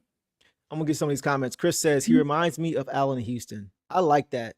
I like that. Like Allen Houston was a dead-eye shooter, man. This is crazy. Some things I didn't even realize. Organic says, where's number 20 like Allen Houston too? Both from Tennessee. Oh, I wonder if there's a connection. That is crazy, actually. I didn't realize Allen Houston was at Tennessee. I knew Chaz was. That's interesting. But yeah, I loved what I saw, man. Like I'm still low-key, I'm still salty on the Allen Houston thing because like the Pistons could have.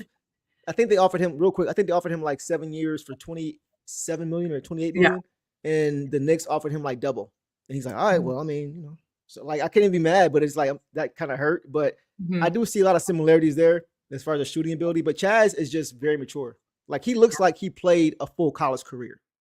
Like, he played all 4 years in college, and it looks like it. He's very mature. He comes into the game very ready to go. He doesn't need a minute to get going. Like he knows what he's supposed to do, where he's supposed to be on the court. You can just see he's got a very mature disposition about him. Organic says JB spoke in the post game about how he isn't surprised to see Danis and Chaz be ready because they stayed 4 years in college under great coaches. There we go. Yeah. There we go. And you think about it, like Danis played for Coach K. Yeah. Right? Or not, he played for was it Coach? No, Rick Pitino. I'm sorry. Rick Pitino is who Danis played for. And he had quite a few coaches. I mean, he traveled Yeah. around, but they're all under JB's all St. great. John's. St. John's, Coach Yeah. Pitino, for sure. And then Chaz fits because he played for a defensive-minded Tennessee team. Two-way. Two-way player. So I wasn't concerned about him being able to come in and play and contribute defensively, because that was what he had to do with Tennessee to get on the court. So this was a natural fit for him in that department. Kevin says, yeah, that Allen Houston is 54. Yeah. Tom has wings, bro. Waits for no one for sure. But yeah, Chaz, welcome to the party, bro. Like he did a great job in the second half. Kudos to JB for putting him in the game. That's what I'm saying. Right? Kudos to him for doing that, because he had great minutes. You mentioned he hit that first shot confidently, knocked down another 3-ball later on. And once again, boss, his time with the Motor City Cruise looks to have paid dividends. And right? Because they do a lot of the same things as we do here. And he was able to come here right away and just pick up where he left off, just with different guys. Yeah, and like we mentioned in previous shows, like the Crews practice in the same place as the Pistons isn't necessarily common, and so they practice together there. And I think that's why JB first of all saw the connection between Danis and Chaz, and also just knew that he was ready to come in. Yeah. And I think it would have been a kind of like a Sasser situation tonight, where if he wasn't getting open or getting shots up, he probably wouldn't have been there, but he found his shots. Again, he was wide open for his threes because they didn't do their scouting report, because we could just throw him in. And so I've always been an advocate for, if you need a spark, just try something. And so I'm really glad that coach tried him tonight. Yeah. And I think this is a great point too. He has an NBA body. Like, yeah, he looks like he's about 6'4". Yeah. Nice. He's got good size to him, which fits along with what Trajan Langdon said he wanted, was that optionality and defensive versatility, right? He can guard a 2 or a 3 or 1 or 2, maybe some small threes, right? So he's strong, he's stocky. So I think he's going to be just fine defensively. He actually had a nice deflection to cause a steal as soon as he got the game. Yep. Oh yeah. Right? So contributed defensively right away. And the shot making is going to be there. He's a rhythm shooter. I remember earlier JB said there's going to be some games where he drops 30 points in the half. And today right? I kind of realized, last game that he was in garbage time, like his catch and shoot, his release is so fast. Quick. And today I realized that he kind of slowed it down, like just a little bit. Because if you go see, he really just catches it and throws it up. He can make those, but tonight he slowed it down just enough to be sure that he got his shot. So I'm impressed by that as well. And he's just got to, go home feeling good. And like, again, all these young guys, I mean, you just hope that, it's nice to have the young talent that we can, that can be homegrown when we're, dealing, depending on what happens is we're dealing with contract stuff, when we're dealing with trade scenarios, like just to know that we have this much young talent. Yeah. Really nice. Yeah. Trajan got us one. Yeah. Clifton, for sure. Our only one draft pick last year, which is also weird for us. Right. Second, was it second round, right? Yep. Crazy. I think it was 32. 30. Okay. Maybe that was Bobby, who was like 37. Yeah. He was like early 30. Second round, I thought. Yeah. Okay. Yeah, we'll leave it there. But yeah, great stuff, man. Glad he got an opportunity, and he definitely not even just played well, but helped us get this win tonight for sure. Yep. All right, guys. Lastly, we'll go to Marcus Sasser tonight. He didn't play much, guys. Sass tonight he didn't score, missed his only shot, 3-ball, 1 rebound, 1 turnover in 7 minutes. And this is what I mean, boss. Really quickly, it's just going to be tough to see once again how coach navigates this. It's just 3 games ago, Sass had back-to-back games where he just went off. Well, and then tonight he's got 7 minutes. So it's going to be tough, man. He couldn't get open, situation. Is what I realized. He couldn't get open for his shot. So again, I think the Bulls did their research. The last 2 games, they're like, oh, these Sass and Danis guys, like they're who we need to guard. That's also why Danis, maybe wasn't hitting some of his most favorite shots. And even the easy ones that he usually gets weren't going in, but he got the job done passing. But in the 6 minutes, I just didn't see Marcus Sasser get open, because I was looking for that, because I was like, oh, we need shooting right now. Like, let's let Marcus put some up, because that's what he brings off the bench. But they were not letting him get the ball. So I think that's why they took him out. And again, someone mentioned a little small. I think that was another factor. The Bulls are a tall team, a bigger team. He got, I think, was it Williams that got by him pretty easy? Yeah, Patrick Williams. Yeah. So, I mean, I just think, I don't think it's anything to say about what's going forward. Like you said, who knows how we get these guards timed. But again, the whole point was situational. Like we talked about, like, well, he'll be a good. These guys will be a great matchup against these types of teams, and these guys will be. So tonight, Danis was the better guy for the Bulls, and then bringing Chaz in for Spark because the Bulls just did their research on Sasser, and he was being defended very well. So I think it was just more that, and then we might see him get 12 minutes, 15 minutes next time. I think too though with Chaz is that he's an off the ball shooter. Yeah, like, he's not a guy who needs the ball in his hands, step back three. Like he can move without the basketball, and I think that's true. Playing in the half court, like we had to do for a lot of this game before until we blew it open in the fourth, you need that. Well, that's like we didn't have guys who can have the ball in their hands and they can get a shot, but we get better quality shots off of moving without the basketball, and that's exactly what Chaz does. So coach made a great decision bringing him in. And I think that's why it worked with Danis because Sass does do well when he brings up the ball or he's in control. And since Danis in control and Sass was moving around, and again, just couldn't get open and then couldn't, find a shot. But Danis, did a good job of finding guys like Chaz who, like you said, just need to catch and shoot kind of thing. Yeah. Dante says, can we all agree that we have a good problem as far as our depth? Yes, we can. Yes. I'm 50-50 when it comes to trades. I also agree on bringing in Lanier to finish this game. Made a lot of sense. Yes. Yeah. Good coaching by JB. 100%. Yeah, I totally agree with all that. Boss, go ahead. I'm glad it's not my decision to make.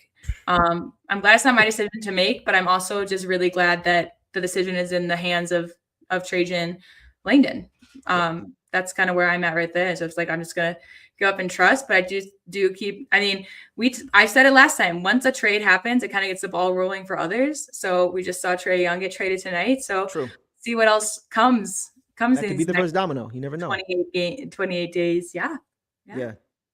One more thing on Sass. He did have a really nice pass to B-Ball Paul that he just bobbled. That should have been a dunk. Yeah. And he was a little frustrated. He was like, come on, bro. I just gave you, just dimed you up. Yeah. But I don't think Reed was ready for it. I think he was looking for Sass, who's a scorer, to just go to get a bucket. But Sass gave it to him. He just lost the ball. So Sass was looking to get others involved too. It wasn't like he was just trying to come out there and score. I want to give him credit for that too. Yeah, I agree. And I think it is just coming down to, like you said, just kind of the matchups. And I think this Heat against was it the Heat that he popped off of? Yeah. Against? Yes. It was 2 back-to-back games. It was 2 games. Right. So that's also why I think the Bulls did their scouting reports on these guys because they did keep 2 very good scorers that have been hot lately. I mean, combined, Jenkins and Sasser had 2 points. Yes, Jenkins got 15 assists, but that's the whole point too. Is like he was trying to feed people. So I think if Sasser had to get more minutes for whatever reason, injury, whatever, that's what he would have done too. I think he would have just racked up some assists as well. Yep, same here. So we'll leave it there, guys. Let's take a look at the schedule and see what we have upcoming, boss. Our next game doesn't come until Saturday, guys. The Pistons get 2 full days off. And, boss, I'm pretty sure they're going to be licking their chops when they get back to it Saturday night at home because that's when they have their rematch against the LA Clippers that you just spoke about. Yeah. And we all know how last game went against the Clippers a little over a week ago, right, with Kawhi going nuclear for 55 points. So I'm sure they're going to be ready for that one. What are your thoughts on that game, boss? Yeah, I'm excited for that. If you can pull that back up for me for a second, I was going to mention. I think I'm excited for the Clippers. I think we'll approach them better. I'm glad their win streak ended, even if it was at the hands of the Knicks. I think we'll just approach it a little better. But then we have a 5-day break. Like, we don't play the Suns till the 15th after that. But then after that break, all those games on there are every other day. So we get a long break and then we're just back at it. It's every other day, even with travels. You're right. To the end of this, to the end of the month. Yeah. So we have a little break, which will be nice for us. But then we just gotta stay locked in because there's a Pelicans away game in there. There's the Nuggets one, the away game in there, then the Suns. So we do have a lot of home games, which is nice. Yep. But to have only 1 day in between games and be traveling, that's going to be a little taxing on them. So I'm excited. We got 2 days rest here, then the Clippers. I don't know what I'll do for 4 days. Well, I'm just glad that after this long road trip that we get days off while we're home. So true. And for especially with some of these guys on the injury report, because it's starting to add up. Exactly. It's starting to add up with JD and K. Like, it's starting to be like, okay, like, yeah, these other guys get opportunity, but like we don't want 3 of our 5 starters on the bench or injured at all times, So we get them time to heal nicely. So it's nice that Katie's gonna have 4 days off. Yeah, 5 days off pretty much before he plays after having a little wrist issue. So that was smart to to not have him play tonight when you have a Danish Jenkins on your team for sure. Yes. I think JD will still be out because they said to reevaluate in a week or something. I think he'll still be out for the Clippers, I think. But I expect Cade to be back, and Tobias will be out. I think they said 2 weeks for him, so he will be out as well. So like you said, I expect Cade to be back, and there was really no reason to play him tonight with them being depleted as well, and us having our trust in our guys who have already beat them shorthanded. So we'll see Stu for 2 weeks. Yeah, that's interesting because Tobias is going to be out for 2 weeks. So I think that's a nice sample size to be able to see what you really have there with that 2 big lineup. I think the early results are great. Organic says 5 days with no Detroit basketball is a bit painful. It is. Great. It is. Just focus on the fact that it's not painful for them because they get to heal. Well, they said there was the admin did like a hot take thing, like what's your hot take? And Stu's was get your rest. That was his hot take. Just get your rest. Which is just so funny to me because I'm just like, he's probably just so good at time management. He runs a farm. He's watching film. Yeah. He's resting. He's very disciplined. He's getting very disciplined. Yes. Yeah. Yep. For sure. So, guys, we'll look forward to that Clippers game. I'm sure the Pistons are going to come in with a lot of pride to avenge the last couple of losses now, right? Because the last couple of games against them have resulted in 50 balls from both Kawhi and James Harden. So, there's still time, guys. It's 3-for-1 All-Star voting, real quick.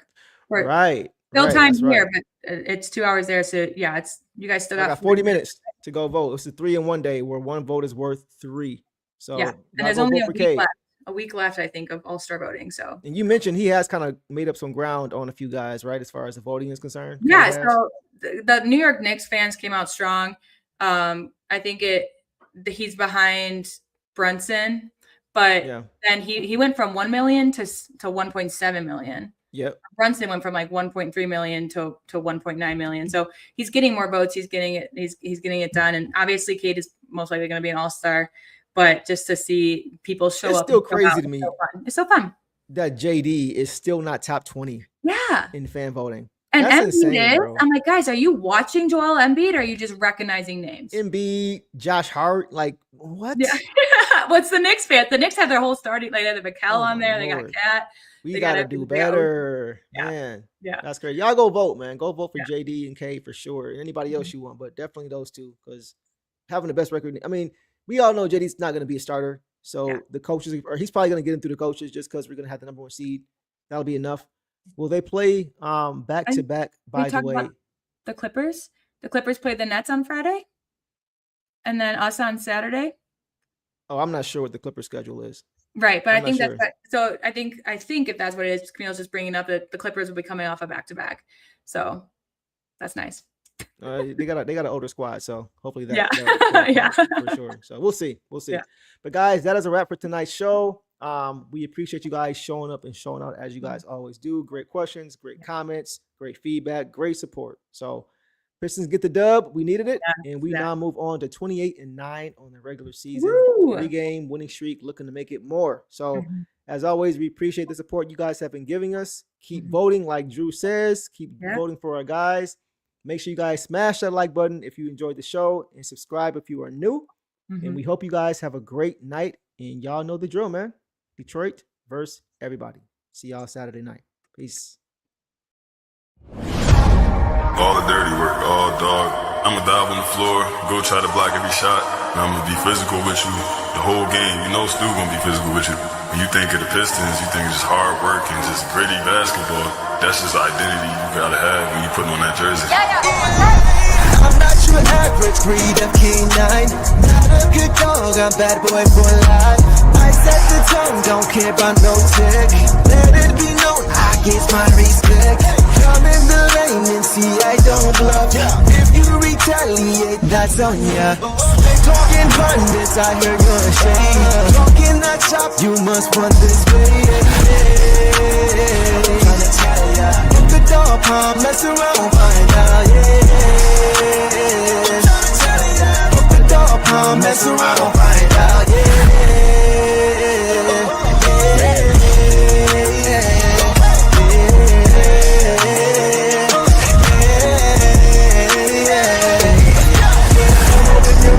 some barbecue sauce, boy, you better crop a hill, cause I'm like that.